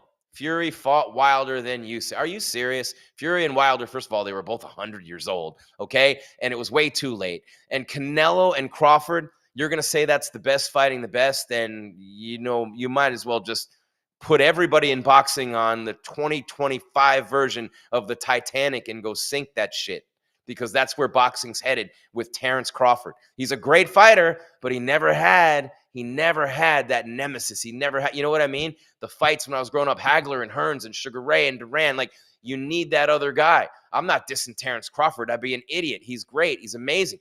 You know what I mean? He's not as great as Mayweather, or not as great as my GOAT, Sugar Ray Leonard. You know what I'm saying? As Jake Paul gets set to, oh, it is a Hulkamania shirt for Jake. And Jake just going like this. He knows what he's doing. He might get laid to waste tonight in the 1st round, but he's a winner. His company's a winner no matter what. And if you guys think I'm stupid for saying that, then you're not paying attention. And if you think the whole thing's rigged and it's all a joke anyway, then you obviously like it. So what are you worried about? Just shut up and watch Andrew Tate tomorrow. You know what I'm saying? What is it, Misfits Boxing? This is going to be fun, by the way. Imagine if Tate gets knocked out. I'm going to break the internet. Jake Paul and Andrew Tate back-to-back, headlining boxing. Tells you all we need to know about the world. Look, I'm not saying I love it. I'm just saying boxing screwed up so badly that someone like Jake had to come along and do something. Dana should have done his years ago. I don't know if Dana White's going to catch Jake Paul now. I'll be straight up honest with you, promoting boxing. Man, Dana's going to kill me if he watches this. But seriously, Jake's off to a big head start now. He's got Joshua on his fight card. Think of all the names he's had fighting under his banner, signing their paycheck. Think about that. He's signing their paycheck. He's building the women's division. No matter what you think of the problem child, he's all grown up, and he has disrupted the sport of boxing as he makes his walk to the ring. Jake Paul, love him or hate him, Anthony Joshua's waiting in the ring for him right now. Think about that. Anthony Joshua is waiting for Jake Paul in the ring. Olympic gold medalist, the heavyweight champion. This guy's become the biggest star in the sport. Is he the best boxer? No. Is he even close? Probably not.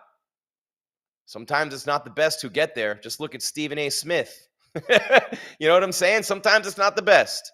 That's all I'm going to say. And look, there are two things here. One is being the best on the mic or in the ring. That's one thing. Terrence Crawford in the ring. Mighty Mouse Johnson in the octagon. No one ever, and I love you, Demetrius. I love Mighty Mouse, but no one ever paid to watch him fight. No one really cared. Not no one. He had his audience, but that mainstream. The big numbers never came. Why? Because no one cared. No one cared. People care about Jake Paul. No matter how or why you care, the whole place is rocking right now. The phones are out. Is that dope Tekashi 369 or whatever rapping him out there? If it is, please shoot me now. I know some of you might like to. Look, I'm not sitting here trying to just sell Jake Paul and sell you this fight and sell you these nights and these from his promote. I'm not trying to sell it to you. You're already here. I don't need to sell it to you. I'm trying to get you to understand the way the business works. And the way the business works is the eyeballs and the ears always win. Why? Because the sponsors need to get paid. Because the venues and the ticket prices. Because the pay-per-views. Because the subscriptions. All those things. Boxing, and look at Canelo's pay-per-view numbers, man. He does not register. He does not rank at the top. There's been Mike Tyson. There's been Floyd Mayweather. You know what I'm saying? There's been Oscar De La Hoya. There haven't been a ton of big pay-per-view stars. Floyd Mayweather. But paling in comparison. Look at Jake Paul, man. His own promotion, his own company, his own brands, getting all this love, all this exposure. The hate, you know what I mean? That makes him even more money. Joshua looks a little nervous. I mean, he's got everything to lose. Imagine everything to lose. Remember Shaq Verse and all these regular dudes would like play Shaq in different sports? I mean, you got everything to lose in his position. David Sutherland, Michael Tate, and Steve Weisfield are the judges. Let me get more toward the fight now as we're rolling. Minus 1,200 for Joshua. And I still think my best bet is the over 2.5. It's going over 2.5. That's minus 140 right now. So you want to throw something down, throw it on the over 2.5. I think I like that. Joshua's got everything to lose. What does Jake Paul have to lose? If he's knocked down, flat on his back, with all of his brands all over him, and his promotions company gets all the viral videos of his knockout, he still doesn't lose. He still doesn't lose. He can't lose unless he dies in the ring. That's the only way he can lose or becomes a vegetable. And each of those are possible.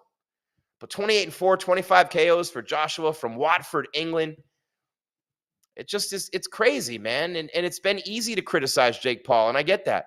And look, here I am talking all about Jake Paul, not Anthony Joshua, because it could be anybody in there with him. It could be Ngannou. It could be Fury. You know what I mean? And it would still be what it is because it's Jake Paul. And so many of you are here to see him get knocked out. I mean, he's not quite Muhammad Ali or Conor McGregor on the mic or in terms of getting himself attention as a fighter, but he's way up there in terms of promoting himself. He's up in that realm. You have to say that he is. You can't take that away from him. You know, everyone says fight a real boxer. Tommy Fury beat him. Not a 58-year-old Mike Tyson. We understand that. Anthony Joshua, he's not a novelty opponent. He's not a faded name from the past. He's a former heavyweight champion, an elite boxer. Bigger, more skilled than Paul in every way. And he's the first walkout in this fight. The first walkout. He's 36 years old. It isn't like he's in his 40s, right? And a lot of people think he's washed, but is he really? His last fight against two boys. Nope. And Ngannou and Wallen. And look, I'm done trying to convince you. 12-1, 7 KOs for the problem child fighting out of Dorado, Puerto Rico. I love San Juan. I love it, old and new. Man, that's my spot. But no matter what you think of Jake Paul, he's about to box Anthony Joshua. He said all along, I'm coming for the biggest names. I'm coming to disrupt this sport. I'm coming to flip it upside down. I'm coming to make you hate me or love me or whatever. Jake always says to my fans, thank you. To my haters, thank you. He knows what he's doing. Joshua hasn't fought in a little over a year. For Jake Paul, June of this year. I can't believe this has actually happened. I thought the fight might get, postponed or someone else might pop in there. I all the credit in the world to Jake Paul for doing this. I think he's nuts. I think he's going to get killed, but props to him for doing this. Joshua's bigger. He's more skilled. I think he's quicker. Jake's whole career has been built on controlling the narrative. setting up fights where he has clear advantages. I mean, does that sound familiar? Floyd Mayweather, Canelo Alvarez, go fight David Benavidez. Oh, you're scared shitless of him. Yeah, I get it. I'd be scared shitless of him too if I were you, Canelo. David Benavidez will rip your ears off and feed them to you. Well, he might not do that. I mean, that'd be Tyson Holyfield, but you know what I'm saying. Jake has controlled the narrative, but this one breaks the formula, man. Bigger, stronger, elite, the gold medalist, the champion. He's fighting a savage killer in the biggest division in the sport who's 30 pounds heavier than him in 10-ounce gloves, man. Joshua's towering. They're meeting in the center of the ring right now, towering over Jake Paul. I don't want to say he looks scared, but we're getting ready to start this thing. Let's go, MMA Weekly. Smash that subscribe. Hit that sub. Oh, that chat is flying. Wow, man, this is absolutely incredible right now. Jake Paul and Anthony Joshua are about to kick this off. And Eddie Hearn saying Joshua is receiving a near career high payday for this fight. Huge money for him. He has everything to lose, though, from a professional standpoint, minus the money. And here they come, round number one. Joshua's huge. Jake is dancing all over the ring. Oh, my Lord. I can't believe I'm watching this. Round one of a potential 8 underway between the problem child, Jake Paul in the red, and yellow trunks with the flames on him. Joshua in the camel green. Unbelievable. Anthony just kind of taking the center of the ring and just doing his thing. And Jake Paul completely dancing around all over the place. Clearly, maybe he thinks he can tire Joshua out. You know, Anthony Joshua might play it safe because, look, it's a suicide mission for Jake Paul, right? Kamikaze. Kamikaze. My favorite shot in college. Kamikaze.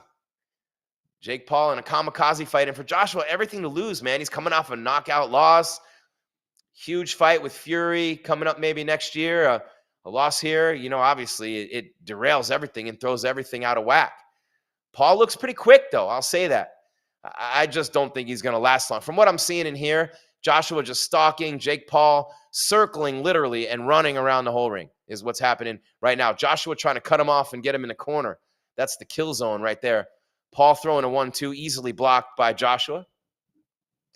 I guess the thing here is you don't want to feel scammed, right? And I get that. No one wants to feel scammed. But I don't think it's a scam. We'll see. As of right now, it's just a bunch of dancing by Jake Paul and Joshua kind of chasing him. Jake expending way more energy and now clenching up, falling down and trying to tackle Joshua through the rope. I mean, what's happening here is actually a little embarrassing for boxing. Jake just running and circling around the ring and then tackling him. It looks like, it seems like a guy who doesn't belong in there with an elite champion is what I'll say at this point. But if Joshua plays it safe, controls the distance with the reach, no risks, it could go into the deeper rounds. And again, we're almost at the 1 minute mark of round number one, and nothing's really been thrown. No one's been hit. So you're looking at that 2.5 round over going, man, Grease, I should listen to you and get it in now. I mean, Joshua was plus 450 to win by decision. This thing goes the distance. It's going the distance.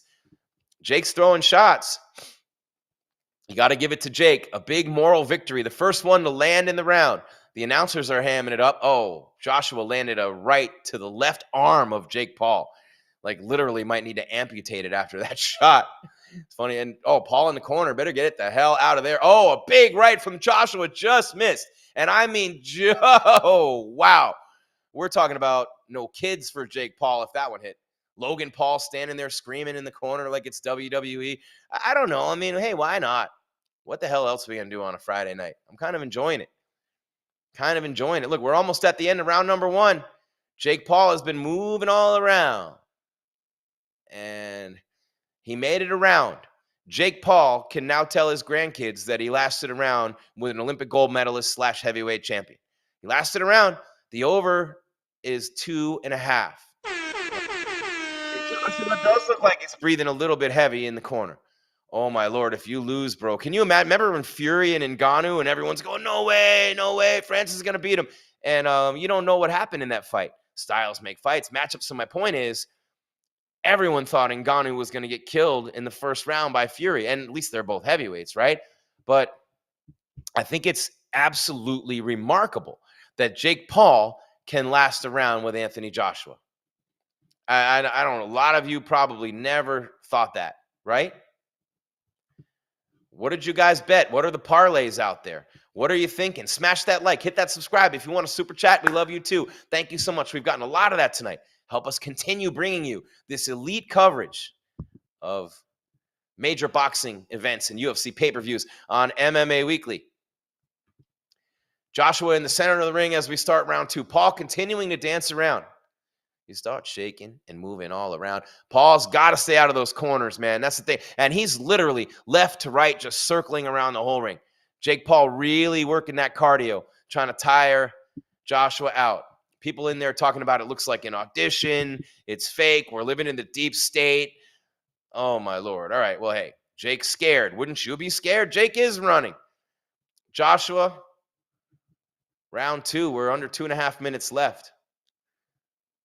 Joshua's jab could kill Jake Paul, but Jake has literally stayed as far away from him as he can.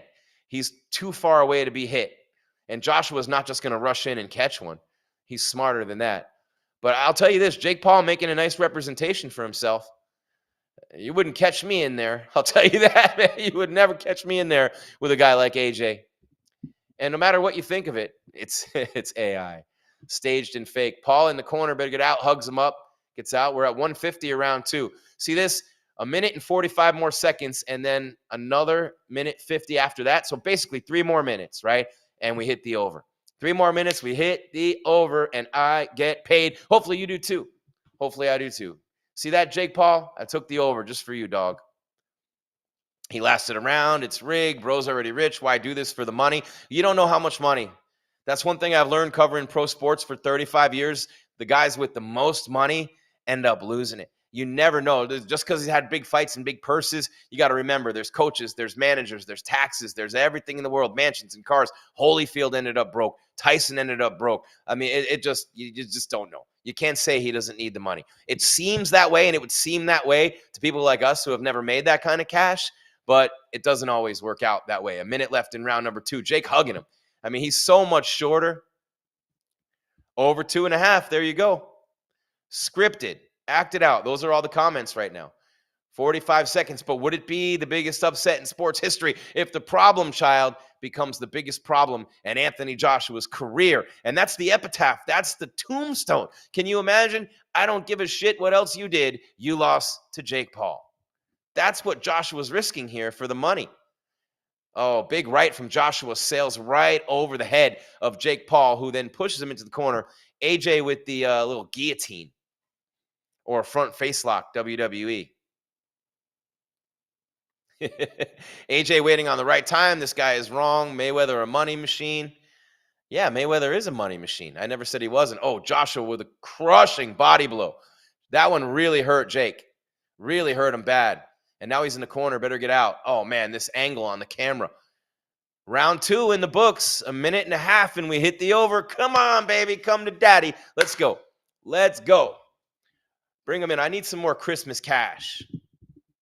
Happy holidays, by the way, to everybody out there. No matter which holiday you celebrate, Merry Christmas, Happy New Year, Hanukkah, Kwanzaa, whatever it is, wherever you are in the world.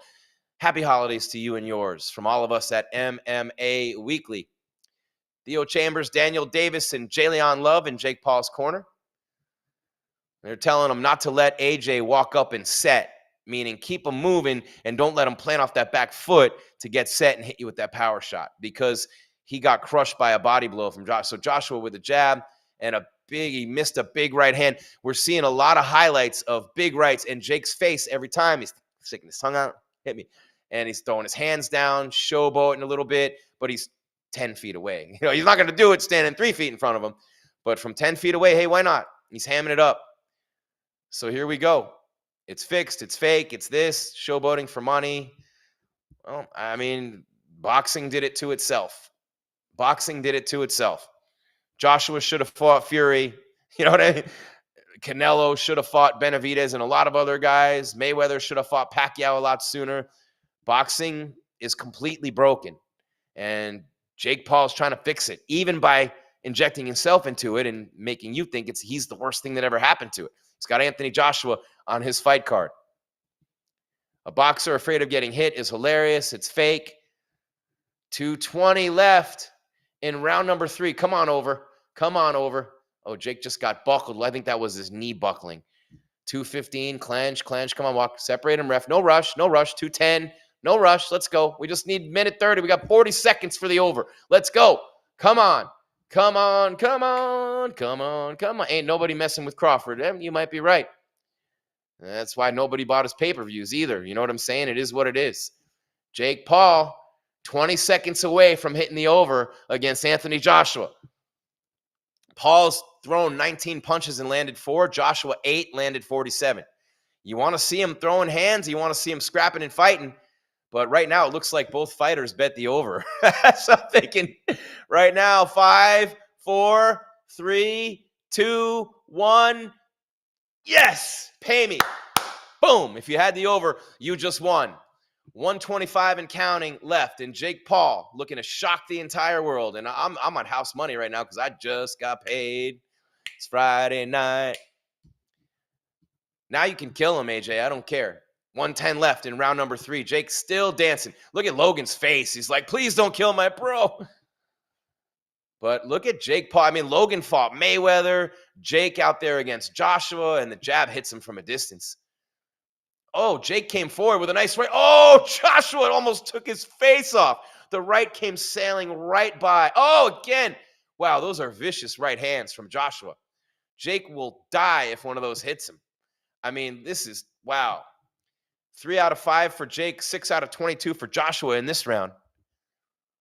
What about overall? I didn't show it.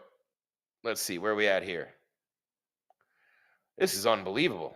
It's unbelievable. Biggie Smalls is the illest. All right, here we go. 23 seconds and counting left in the round. 20 seconds. Jake Paul already hit the over. Will Jake Paul do the impossible? No, he more than likely won't. But you know what? Joshua can't hit him either. Why are we not on his case? You can't hit Jake Paul. You're supposed to be an Olympic gold medalist and heavyweight champ. You're supposed to be all these things, and you can't hit him. He must not be that bad. Can't hit him. He's missing on purpose, says Sonny Glow, bro. You must be a tanner. Jake just want to hug Joshua, making 92 mil. Everybody wants us to go the distance. Look, we're done with 3 rounds. We're way past the over. This is like one of those things where, you know, the little group of small, tiny, little American college players taking on the Soviet Union machine of 35-year-old, 30-year-old best players in the world, trained in military headquarters, injected with everything in the world like Ivan Drago and Rocky IV, and the little kids with the USA on their jerseys pulled off the Miracle on Ice. Paul actually landed a jab straight up the middle into Joshua's forehead in that last round. Anything can happen in a fight.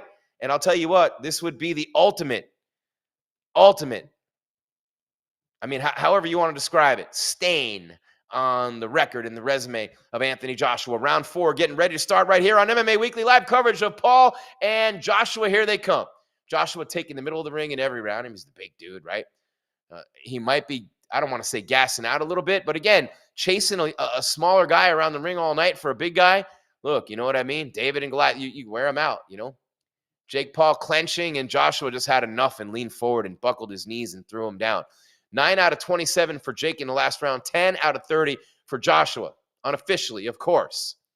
That's directly from the fight itself, from the stream. Oh, Jake Paul with a right and then a left. Oh, he hits a jab up the middle. Logan screaming on the outside. This would be the greatest upset in the history of sports. I'm going to tell you that right now. The Miracle on Ice, maybe notwithstanding. Jake falling in the middle of the ring.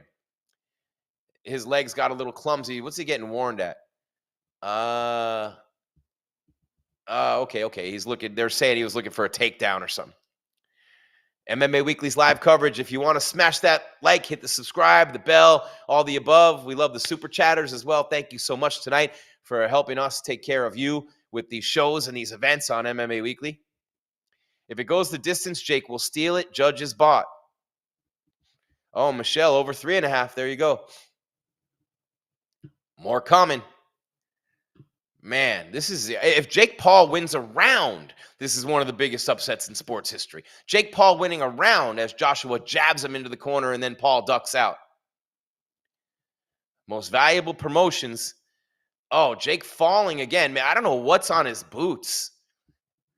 But yeah. He just keeps slipping off those things.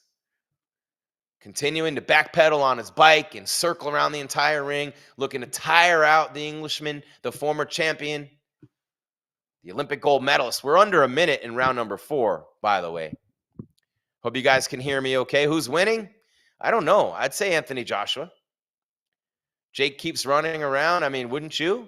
You're going to stand and trade with a guy that big and that strong, and you got to strategize here. Oh, Jake just fell again, and Joshua looked like he was taking him down. What in the world is going on here? He looks like he's on ice skates, Jake Paul. He just got clocked, I'll tell you that. Could be a point deduction. Anthony Joshua getting frustrated with Jake Paul. I think Jake Paul just took a low blow. So they're telling him to take your time and sit down. I had to see the replay of this because I saw Jake fall to the ground like another one of those takedown attempts. But he's been slipping all over the place in these boots. I think Joshua hit him with a low blow. Jake Paul took the low blow. And that could be, I mean, look, you might do that at some point. Some people say you do it on purpose, and then you just, boom. Oh, it was an elbow. It was an elbow to the side of the head. That's not a low blow, Morrow. And then Joshua comes crashing down on top of him with a knee. It's not a low blow. Unless it was the knee that hit him in the nuts. Might have been the knee. But the elbow hit him in the temple and the knee hit him in the nuts. And neither one of them are legal, just for the record. Anyway, they're back in action. 30 seconds left in the round. 25, 24, 21. Let's go, Scott. There we go. Round 4. Oh, Jake, right in the midsection again. What in the world is going on with Joshua? What in the world is this?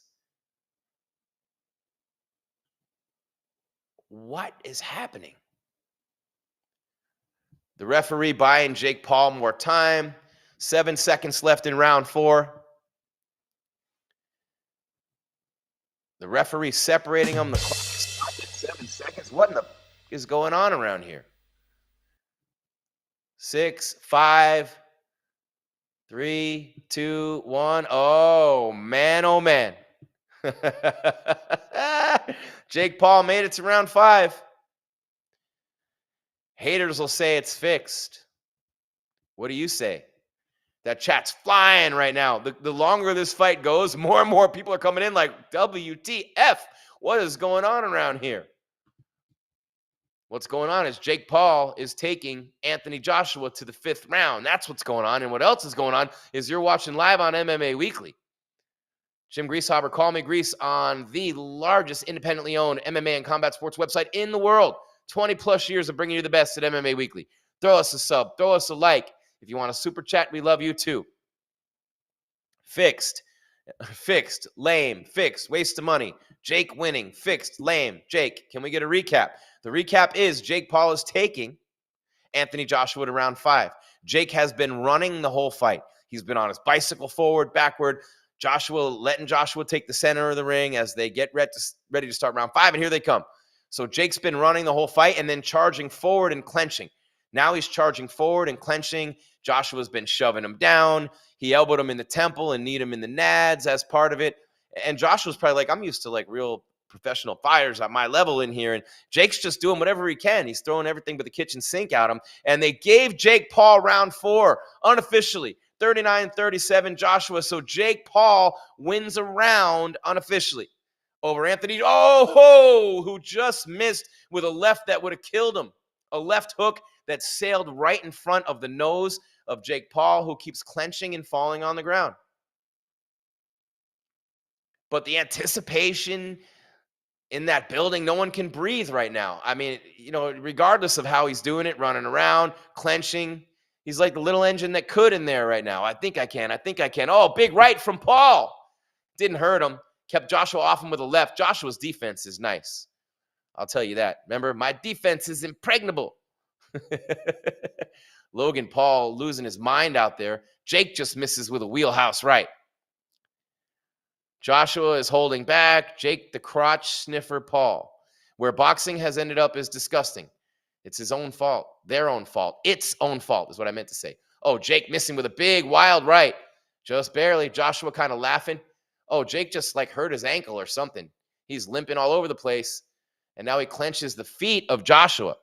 Did he hurt his ankle like dancing around and all that? Jake getting the count here. No, he's just chopping him down. Oh, they ruled it a knockdown. How is that a knockdown?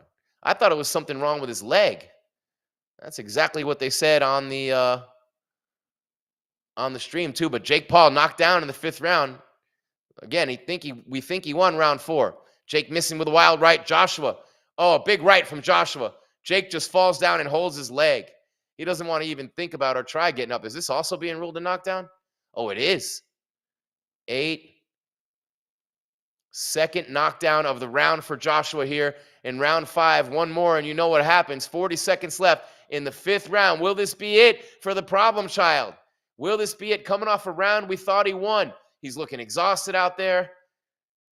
If he gets knocked down again, you know what happens. Man, he should have fought Ryan Garcia. Oh, big right from Paul, right off the jaw of Joshua. Didn't even phase him. Right off the jaw, like punching a tree. 18, 17, 16, 15 seconds for Jake Paul to make it to round 6. Where would this rank amongst the biggest upsets in sports history? Obviously, it's not looking like that anymore, but, oh, Joshua with a wild right misses a left. He's trying to finish it right here, right now. Paul backing up. He made it through. He made it through. Jake Paul playing with house money and, quite frankly, with everybody's money. Are going right into the center of that table for the problem child. The fans are going crazy. His corner screaming in his ear. Come on, Rock. Come on. It reminds you of a Rocky movie, and everybody's like, Jake Paul, Jake Paul. I think everybody's going to be chanting his name by the end of this fight.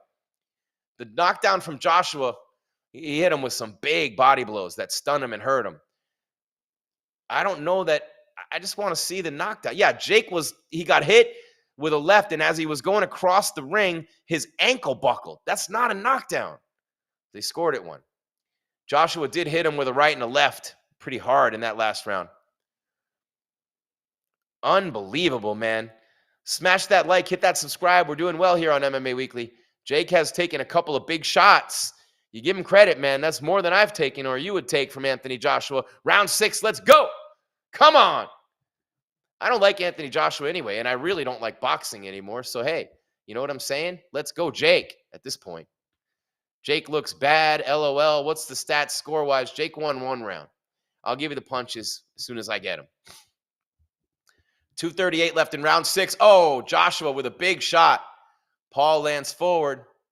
Is he going to get a count again? Yeah, he is. 7, 8. All right, Jake's up. I don't think he's really hurt. Oh, he's a little wobbly. Ref's going to let him continue. 2:20 left. You're not stopping that fight right there on Jake Paul. Jake will fall. I mean, Joshua's going to win the fight. There's no doubt. Unless Jake gets a Hail Mary knockout. But again, what did we say if this fight goes to decision, right? We already hit the over. It's not going to decision, by the way. It's looking right now. But over 2.5 was -140, and we hit it already. Joshua's legitimately throwing a million more punches right now than Paul. 39 out of 75 for Joshua in this round. Paul's only landed 9 punches. Joshua with a right, a left. Jake crouched down in the corner. The left buzzes him, misses him. He's in big trouble. The straight right buckles him, and down goes Jake Paul. Oh, man, he ain't getting up from that one. The straight right, if he gets up, that one might have ended his life. It's all over. It's all over. Jake doesn't know where he is, man. That right hand almost killed him. So it ain't going the distance. We already know this. But wow, Jake Paul. I mean, come on, man. Round number 6. Round number 6. What are we at here? So Joshua not looking real happy with that. I'm sure he's kind of regretting taking that fight, the way Jake danced around and the low blow and Jake falling down throughout the whole entire fight. It did not look like a professional boxing match between 2 elite boxers. It did not look like Joshua was in there against his equal. It didn't look that way at all. Look at Jake bleeding from his mouth, but his brother's right in there with his arm around him. Jake took a big shot. He's probably looking like right now, man, holy shit, I did it. And you give him credit, man. There's his dad. His dad's a troublemaker. Oh, he's hugging Anthony Joshua. Wow, man, this is crazy. The world we live in. Jake Paul, I mean, look, he made a ton of money. He built this company. He got a guy like Anthony Joshua, champion gold medalist. They said he wouldn't be legitimate in the sport of boxing. Whether you think the fight tonight was legitimate or not, whether you think his performance tonight was legitimate or not, it's legitimate when he goes to the bank. It's legitimate when he builds the next fight card and his company is elevated by this much. It's legitimate when he keeps signing new contracts with sponsors and network partners and streaming partners and you name it. All that's legit. All that's legit. Jake Paul coming to the center of the ring. He still doesn't know where he is. They're guiding him around the ring. I still haven't seen a replay. I need to see a replay. I absolutely have to see this replay. And it was legitimately almost a no-win scenario for Anthony Joshua tonight, right? Was it not? Was it not? Alabama, 27 straight points. Stuns Oklahoma in an upset tonight. They go to the Rose Bowl against Indiana and Kurt Signetti. Google me, bro. Oh, my Lord. The crowd that's in there is insane. Doesn't look like your average boxing crowd. It's not a bunch of old men in tuxes smoking cigars anymore, I'll tell you that. The whole thing, it be changing, and a big part of that change is Jake Paul, the problem child. And our numbers still through the roof on MMA Weekly, by the way. Jake was wheeling around the ring, bounced off the ropes like it was WWE. Joshua followed him into the corner. The straight right, Jake, okay, so I see what happened there. Jake slipped it just a little bit to his right, but it's still, let's see. It hit him in the barely. Oh, the left got him. Oh, the uppercut crushed him. The uppercut killed him before that. As Jake moved forward, the left barely missed him, buzzed him. Oh, Joshua. Oh, the right that ended it landed flush on the cheek. Right on the jaw of Jake Paul. And that was it. The left, and then got him in the corner, and then jab, bang, the straight. Oh, yeah. Just bang. Right there. Right there. Knuckle sandwich, we used to call that. Knuckle sandwich. And I wouldn't even be going like this if I were Anthony Joshua. You know what I mean? I don't know, man. Does anybody even care to watch Joshua fight Fury now? Like, I don't give a shit about that fight. I wouldn't pay a nickel for it. I don't know if you would. I lost all my bet money. Let's see. We got a lot of comments. What do you mean, who won? Joshua won. His energy drained from running, talking about Jake Paul. Look, Jake Paul is the big winner tonight. Joshua really had everything to lose. Almost a no-win situation. You know what I'm saying? Jake Paul got mollywopped tonight. I mean, look, it's Anthony Joshua, man. Did anybody doubt that this would be the outcome? In his heart of hearts, in his mind of minds, I wonder if Jake Paul did. You have to always think you can win. You can't win, Rock. You know what I'm saying? So I don't know. I believe the biggest winner tonight, like I said from the beginning, is MVP. The second biggest winner is Jake Paul. Had Jake won the fight, that would have been flip-flopped. Most Valuable Promotions is the winner. All his sponsors are the winners. Both fighters making a ton of money. But the biggest winner is MVP. Think about all the dudes he's had on his fight promotion now and all the money that he's made. It's unbelievable. Now who's going to fight for MVP? How many more times will Jake Paul box? Does it even matter? He's the one that everybody's buying until he can elevate it to where he has other fighters who people want to watch as much as they want to watch him. He's probably going to keep fighting. You know what I'm saying? He's probably going to keep fighting, but I think you got to roll with the times. Roll Tide. I think you got to roll with the times. And the times are telling me right now that they are changing, and they have been changing for a long time. And boxing couldn't stop shitting all over itself for the longest time. Enter Jake Paul. Turn it on its ear, change the way the game is played. Dana White's in there now. So Jake Paul and Dana White, imagine what boxing's going to look like in 5-10 years with these two guys in there now. No more of this crap with just Eddie Hearn, The Don King, Bob Arum shit's long gone. Don't give me Al Heyman. You know what I'm saying? Just it's boxing, and it's been a joke for a long time. An absolute joke. I've covered the sport forever. HBO used to fly me out and have me on Media Row for the biggest fights for years, interviewing everybody in the sport, growing up watching Hearns, Hagler, Leonard, Duran. I've been there. I've had hours-long conversations with guys like Bert Sugar, Larry Merchant. You know what I mean? I don't have to go through my resume, but my point is boxing has changed. It was a disgrace. It still is in so many ways. What they've done with a beautiful sport, with their sanctioning bodies and their promotions. No. Give us real competition. Give us, and if Jake Paul has to come in and everybody thinks it's a farce to the point where regular boxing finally says, hey, we can't have this anymore.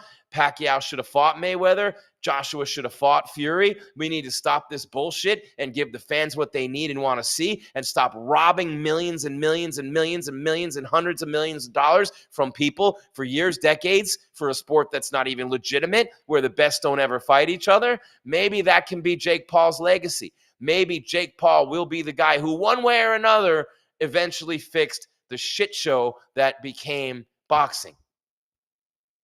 Or boxing that became a shit show. It's like a chicken and egg thing at this point. You know, I mean, look, Joshua being interviewed right now, won't tell you by who, not worth my breath, but man, he's giving Jake Paul credit. You know, good. Took a real man to do that, is what AJ's saying. Yeah, I guess. And look, for anybody ripping Joshua for taking the fight in the payday, come on. You got to think it's easy money. It's tens of millions of dollars. You know what I'm saying? I don't know. I just think he's saying he can't wait to roll into 2026 after a 15-month layoff. This might have been a tune-up for him. Whatever. Go fight Tyson Fury. Half the people are going to watch. If not, less than that. That's the state that boxing's in. More people watch Jake Paul than Tyson Fury. More people watch Jake Paul than Canelo Alvarez. And everybody watches more people than Bud Crawford. The point is, I love them all as fighter. I love boxing, the sport. What it's become is a joke. Guys like Canelo not wanting to fight David Benavidez. Come on.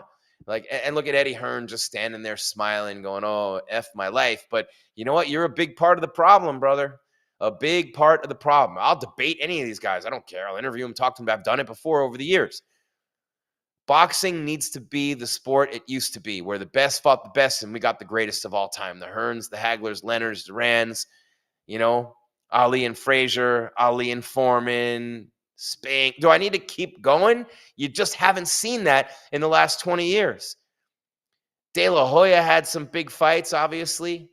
Lewis and Bo. Yeah. But the best fighting the best at the perfect times, and not in terms of the money, not in terms of when they'll be more likely to get the win. Floyd fighting Canelo too early and Pacquiao too late. He was the king of that, Mayweather. He's really the one who, mastered it. But maybe this will shake boxing's tree a little bit now that Joshua goes in there and fights Jake Paul.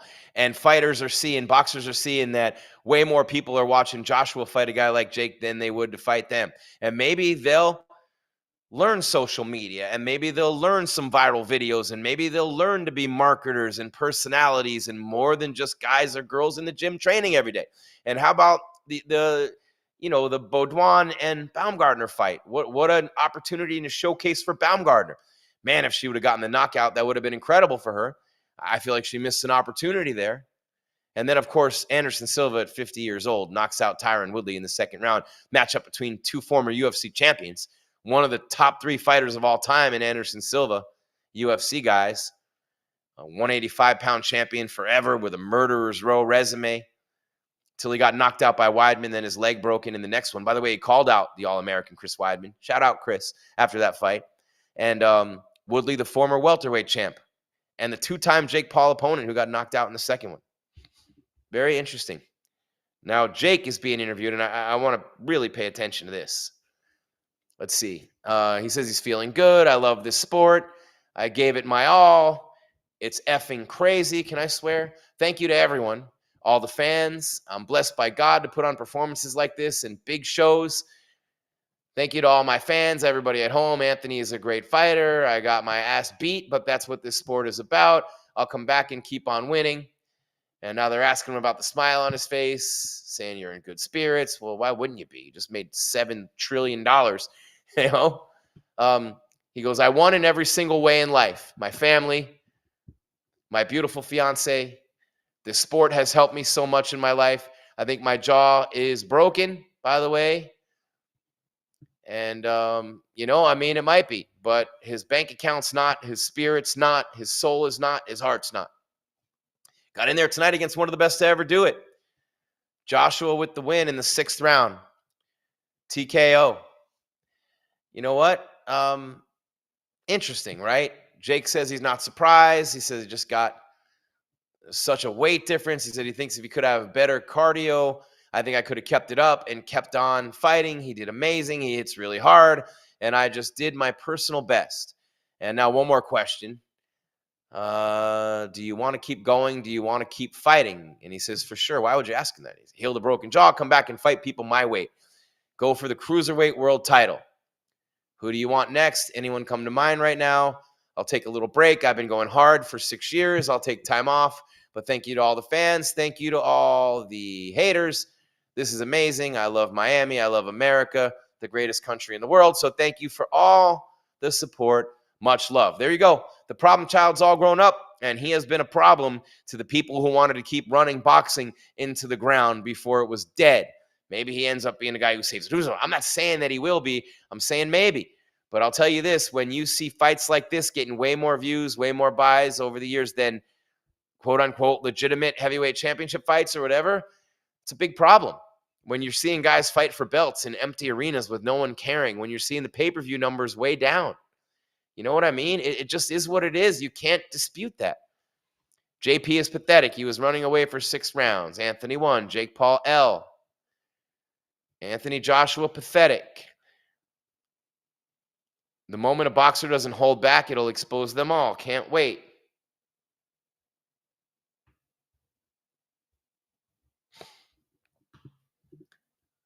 Four knockdowns in the fight for Joshua. Oh, the right hand kill shot. That has to be a broken jaw. That might be one of the hardest punches I've ever seen anybody take flush that way. And it's from a guy that much, he's a 243-pound dude, and you're like almost 40 pounds lighter. And Jake, after he got hit, he hit the canvas and his face just went.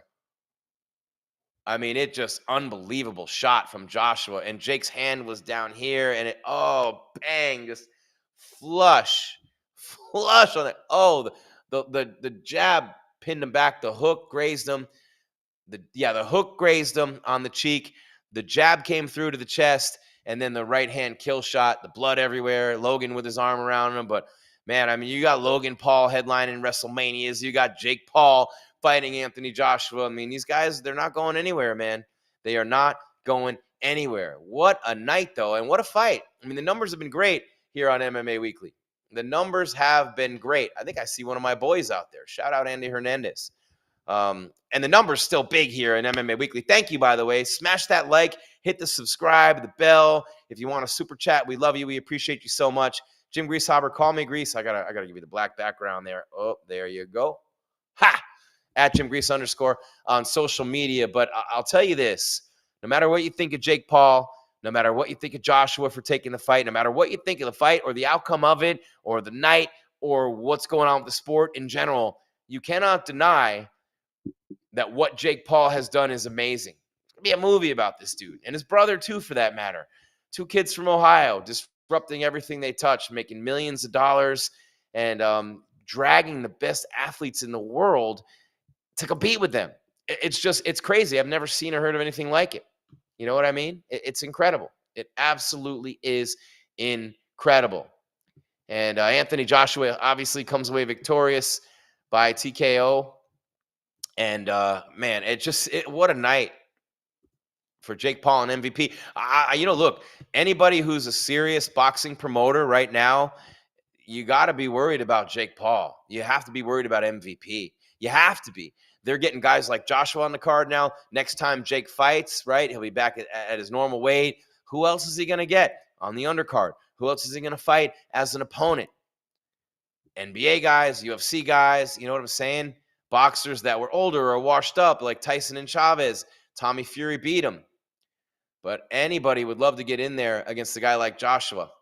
Yeah, Paul really hurt his ankle, I think. I don't know why whoever interviewed him didn't ask him that, whose name I won't say. Never asked those questions. But the body shots from Joshua, and again, a bunch of knockdowns before that. So interesting, really interesting. And I definitely, I think it's funny that so many people hate on a guy who's made all his dreams come true, and it's almost usually the case, right? The guy who's making everybody all the money. Remember when Tiger Woods came into the PGA Tour and everybody hated him? Oh, we'll have fried chicken, Fuzzy Zeller. Remember that? Remember all the racists? Remember all the idiots? Tiger Woods this, and he made everybody money. Everyone. All the hate for Conor McGregor made everybody money. All of us make more money every time Conor fights. All of us make more money when Jake Paul fights. It's always the guys who do that get so much hate. It's always the guys who do that. You know how many people have made a lot of money because of Jake Paul? Do you know how much the sport of boxing has benefited from Jake Paul? Regardless of what you think about the legitimacy of it and legitimacy of boxing, is it legitimate that the best never fight the best? Is it legitimate that you don't know who half the champions are because they can't promote the sport for shit? Is that legitimate? Is that what you want? I'll take this over that. I love the purist element of it, but make Jake Paul the main event and make the best boxers in the world the co-main, because that's what they are. In fact, they should be on the undercard because they can't draw ants to a picnic. And if you can't draw ants to a picnic, you're not a real champion. You have to be all the above, right? You want to be LeBron, you want to be Kevin Durant, you got to average 25 a night for 15 years. But you also have to know how to work that mic and do your interviews and get the appearances and command the attention. It goes with the territory. Michael Jordan was the most famous athlete in the history of the world. He knew how to do it all. It wasn't just his play that did it. It wasn't. Conor McGregor would never have been Conor McGregor without the way he could talk on the mic. Chael Sonnen talked his way into title fights because of it. Sean O'Malley, Paddy Pimblett, who's about to get his ass murked by Justin Gaethje, talking their way into title fights. It's a big part of it. You got to be the whole package. The best boxers in the world, Terrence Crawford. Love Terrence Crawford. Who the hell doesn't love Terrence Crawford? A lot of people didn't want to pay to see Terrence Crawford against the people he was fighting. Facts are facts. Numbers are numbers. Look them up. Look him up. Canelo, same thing. Look him up. You know what I mean? I mean, look, final punch stats, 48 out of 146 for Joshua, 16 out of 56 for Paul. He threw 56 punches and landed 16. He was running the whole night. Yeah, he was, from a killer. I'm not saying that what he did was elite boxing by any stretch of the imagination. Nothing about Jake Paul's performance tonight was elite, other than his promotional skills and his business acumen. Those are the things that matter most to him. That's the way it is. I don't know what else to say about it other than those. It's the truth. It's 100% the truth. And whether you like it or not, he's here to stay. There's going to be more people coming behind him just like it. If sports are going to lag, look, the Saudis are spending a ton of money. They want LeBron to start a league to rival the NBA, and he might do it. Maybe he is doing it right now. The sports landscape is changing like crazy. But one thing that's not is that we're right here on MMA Weekly for all the big boxing matches, including ones like this. And of course, UFC pay-per-views. Got a big one coming up January 24th. Gaethje and Paddy the Baddy. It's not so bad. He ain't so bad. He's gonna taste Gaethje's fist on that night. You got Amanda Nunes coming out of retirement to face Kayla Harrison. Man, would I love to see Amanda get the KO there. Sean O'Malley and Song Yadong on that card. That's going to be a dope night of fights. Silva dropped Woodley in the second round. Baumgardner, the bomb, with a decision victory over Layla Bodwan in the co-main event. And then, of course, Anthony Joshua, the sixth round finish of Jake Paul. I think it's funny that a lot of the major sports outlets aren't even posting this. Interesting. But Jake with the last walkout, it's his company, his promotion. It's just interesting, really interesting. Matchroom, they did all right tonight too. but it's trending worldwide. You know what I mean? It's viral. Everything's viral right now. And, all Jake Paul had to do was break his jaw to do it. I mean, that's I just think that is worthy. I mean, you go in against a former heavyweight champion, Olympic gold medalist. You save it. Remember, it was supposed to be Tank Davis. How bad would the hate have been for that fight if it's Tank Davis and Jake got the win? He's a tiny little guy in there. He's a little person, this and that, Let's see. 4 times knockdown, 6th round knockout for Joshua, 4 knockdowns in the fight. I'm not seeing the time anywhere, Scott. Do you see it anywhere? Let's see. Let me see. Wow, though. I mean, I just want to say that it's been a hell of a night. It's been a hell of a night with you in here. Numbers are still good in the chat. I thought this was boxing and not a running event. I mean, when you watch any other boxing fight and title fight and they just hug and hump each other for the whole time, you want to see that? The sport's been broken for a long time. Change the rules, not so much clenching, make the best fighters fight each other or vacate titles. It's not that freaking hard. It's not that freaking hard, But you needed a guy like Jake to come in and disrupt it to the point. And I think maybe Eddie Hearn kind of secretly deep down likes it. He wants to see boxing change. Whack, whack, and more whack, says Maynard. I mean, I get it. I get it. 2 knockdowns in the 5th, 2 more knockdowns. What's the time? No one put the time in their story. Man, the boxing media is straight trash. Put the damn time of the knockout in there, will you please? Come on.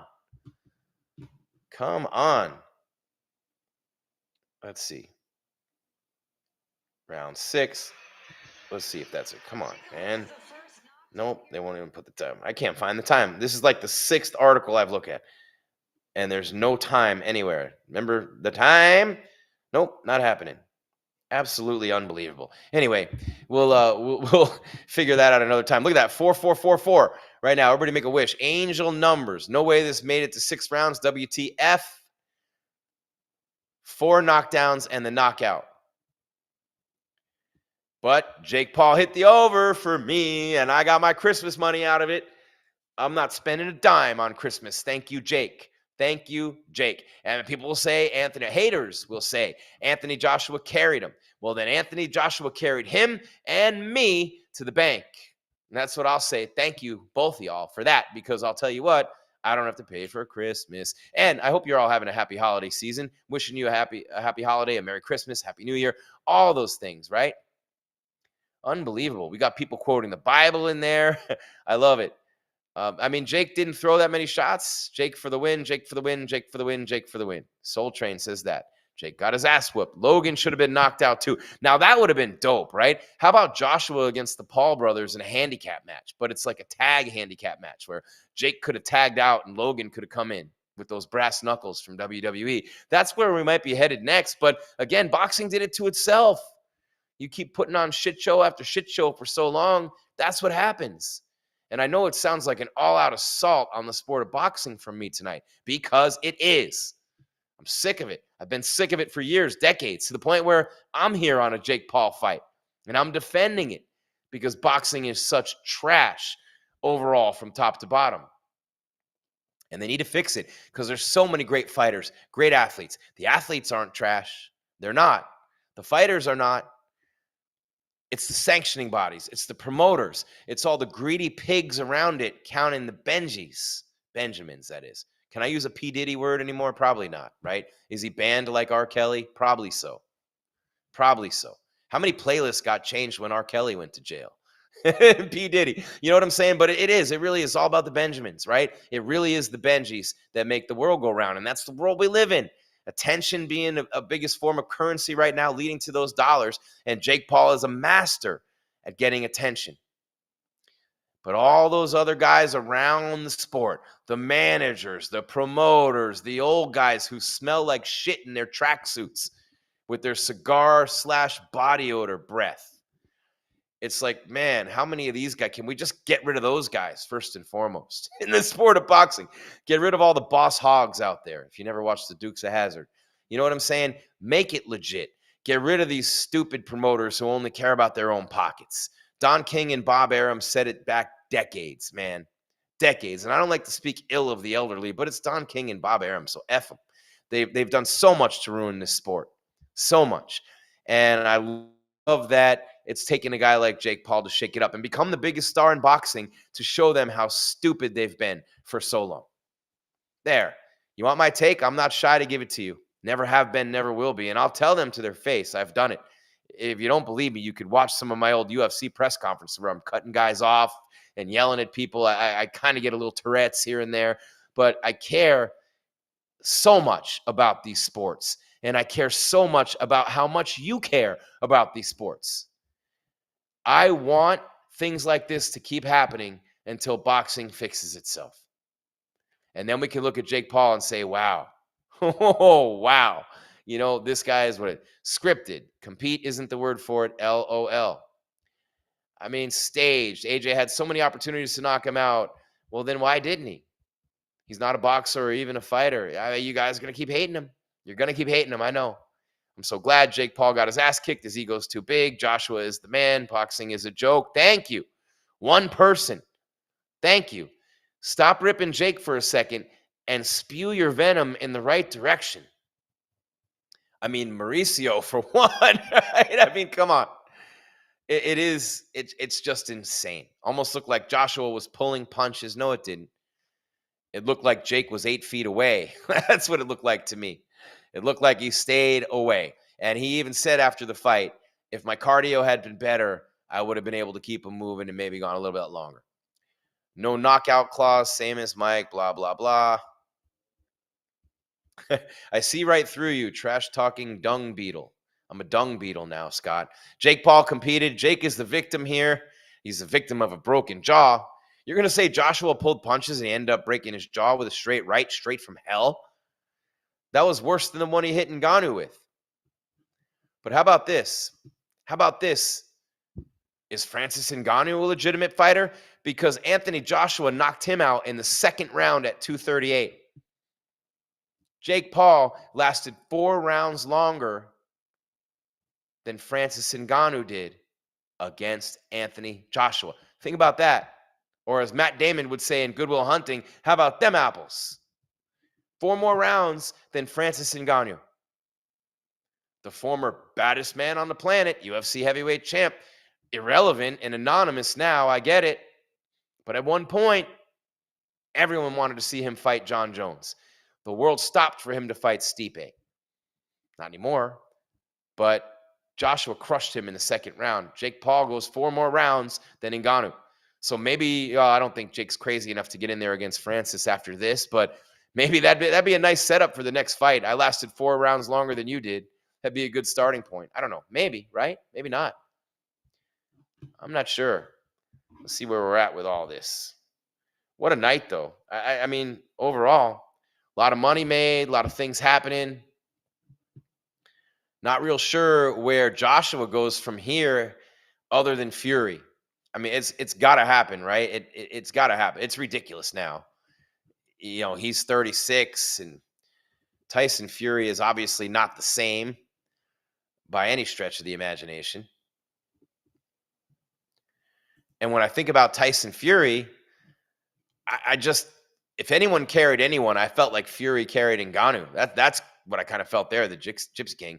And I don't want to say that. I don't want to ever cast that kind of an aspersion on an athlete. You know, but Fury's 37, Joshua's 36. It's another Mayweather-Pacquiao. It's like, yeah, we give a shit, but we gave a lot more shits 5 years ago. You know what I mean? That's my point about boxing. Yeah, we saw Pacquiao Mayweather. Maybe we'll see Fury and Joshua.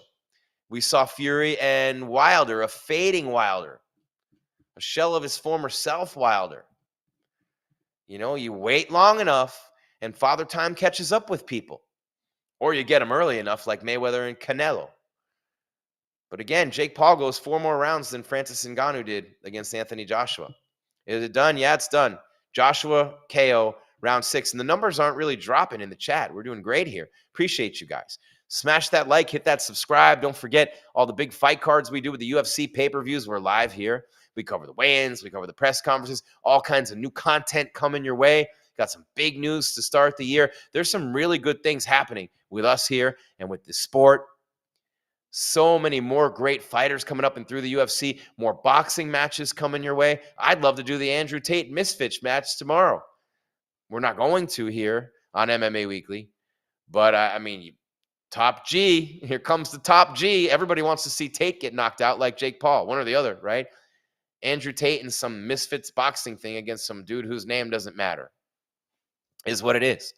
Jake did good, but it was Anthony Joshua's night. No way it was not a better punch, but Francis was a pro and could take it better. KO, but no broken jaw.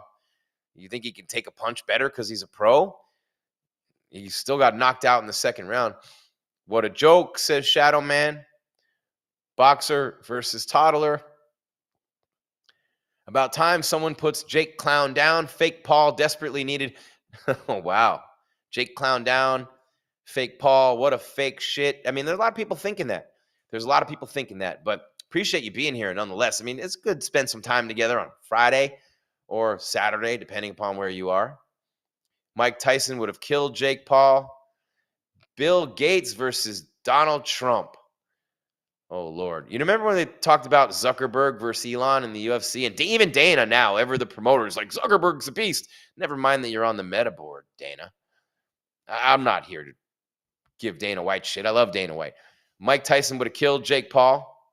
Let's see. There's no way you are a fan of boxing and still are a fan of Jake Paul. He has made a mockery of the sport. Only thing you take from this is he doesn't rig fights. LOL, whoop-de-doo. Okay, Trey3541. At Trey3541. Trey 3541. I get your point. When you say there's no way you're a fan of boxing and of Jake Paul. If you're a fan of boxing and not a fan of Jake Paul's boxing, that's what you mean. If you're a fan of boxing and you love the way he's disrupted this shitty sport that crapped all over its fans for decades and never gave us what we wanted to see, and we never saw the best fight the best, that Jake Paul is great for this sport, which needed to be disrupted. It's like our government. It needed to be turned upside down. And wait, should I not go there? Never mind. But I mean, that's happening now. Our government's being disrupted. The trees have been shaken. Everything's bouncing around like a snow globe now. Some things need to be disrupted. Some crooked systems need to be fixed. And the only way to do it is to get someone in there who's going to shake that shit up.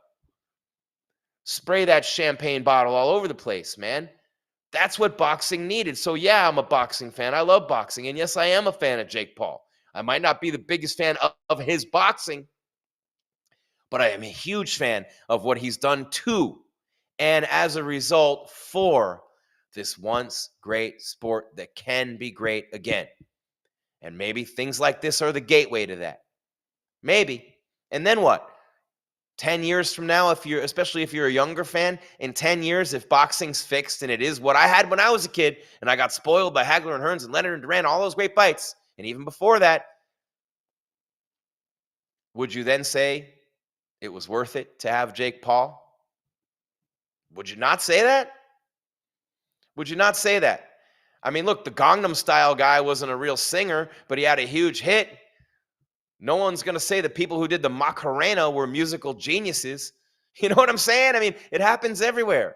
Movies, TV shows, it happens. Some of the least talented people you've ever seen have had some of the biggest hits, and it's changed things. Why not here? Why not Jake? Why not now? The numbers don't lie. The numbers don't lie. Look, these are the most watched fights. Terrence Crawford doesn't draw ants to a picnic. Canelo barely does anymore.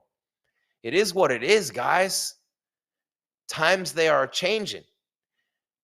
Fighters need to become stars. Promoters need to make fighters stars. Dana White, with his promotion, making the UFC the star. Obviously, I never the fighters way smaller than those 3 letters on every poster, building the brand over the fighters, but still smart enough to build the fighters. Where's that in boxing? Where are the superstars coming from and being built? Oh, he's an Eddie Hearn guy. Oh, that was a top-ranked fighter. Oh, he's not going to fight him. He's a top-ranked guy, and he's that guy. No, this is WBC, WBA. The WDC doesn't want to sanction the super featherweight championship fight because we won't agree to 12 3-minute rounds. They can't agree on anything over the years, and we never got the best fights. We never got the best matchups. We never got to see what we should have seen. Maybe with Jake doing all this, we will. That's my takeaway from tonight. Finally, and for all you people who said Jake would never fight a real boxer, he'd never put himself at risk, what do you have to say now? You got a big shit sandwich to eat. What do you have to say now? I mean, look, I never thought I'd see him in there with a guy like Joshua. I'll tell you that right now. I never thought Jake Paul would ever get in the ring with a guy like that. Even when it was Tank Davis, I'm like, come on, man, he's tiny. You know what I mean? It's almost like Rey Mysterio in the Big Show. You know what I'm saying? But no, seriously. It's just, remember Jay-Z said, it's only entertainment. And that's what it is. This is entertainment. Sports are entertainment. Sports are really just competitions that fill space between commercials. That's what they're really for, if you really want to get started, and give people things to gamble on. But it's entertainment. So be entertained. And I'll leave you with that. So hopefully we did that for you tonight. Appreciate you being here on MMA Weekly for our live coverage of Jake Paul versus Anthony Joshua, the 6th round knockout, the 4 knockdowns. The problem child thinks he has a broken jaw, but he's fixing a broken sport, one event at a time. I'm Jim Greaseover. Call me Grease. Thank you so much for watching us here on MMA Weekly. One more time for your mind. There you go. At Jim Grease _ at MMA Weekly. Hit the sub. Come on in, subscribe, and we will be here for the biggest boxing matches. We will be here for even the fun ones like this. We will be here for the UFC pay-per-views. And we continue to be blessed with your support. So thank you so much. Happy holidays. Enjoy it with your family. Stay safe. And I do believe this might be the last one of the year. So I'll probably see you in 2026. Again, thank you for being here. Keep your game tight and your mind right. Thank you for watching. Live coverage of the biggest combat sports events in the world right here on MMA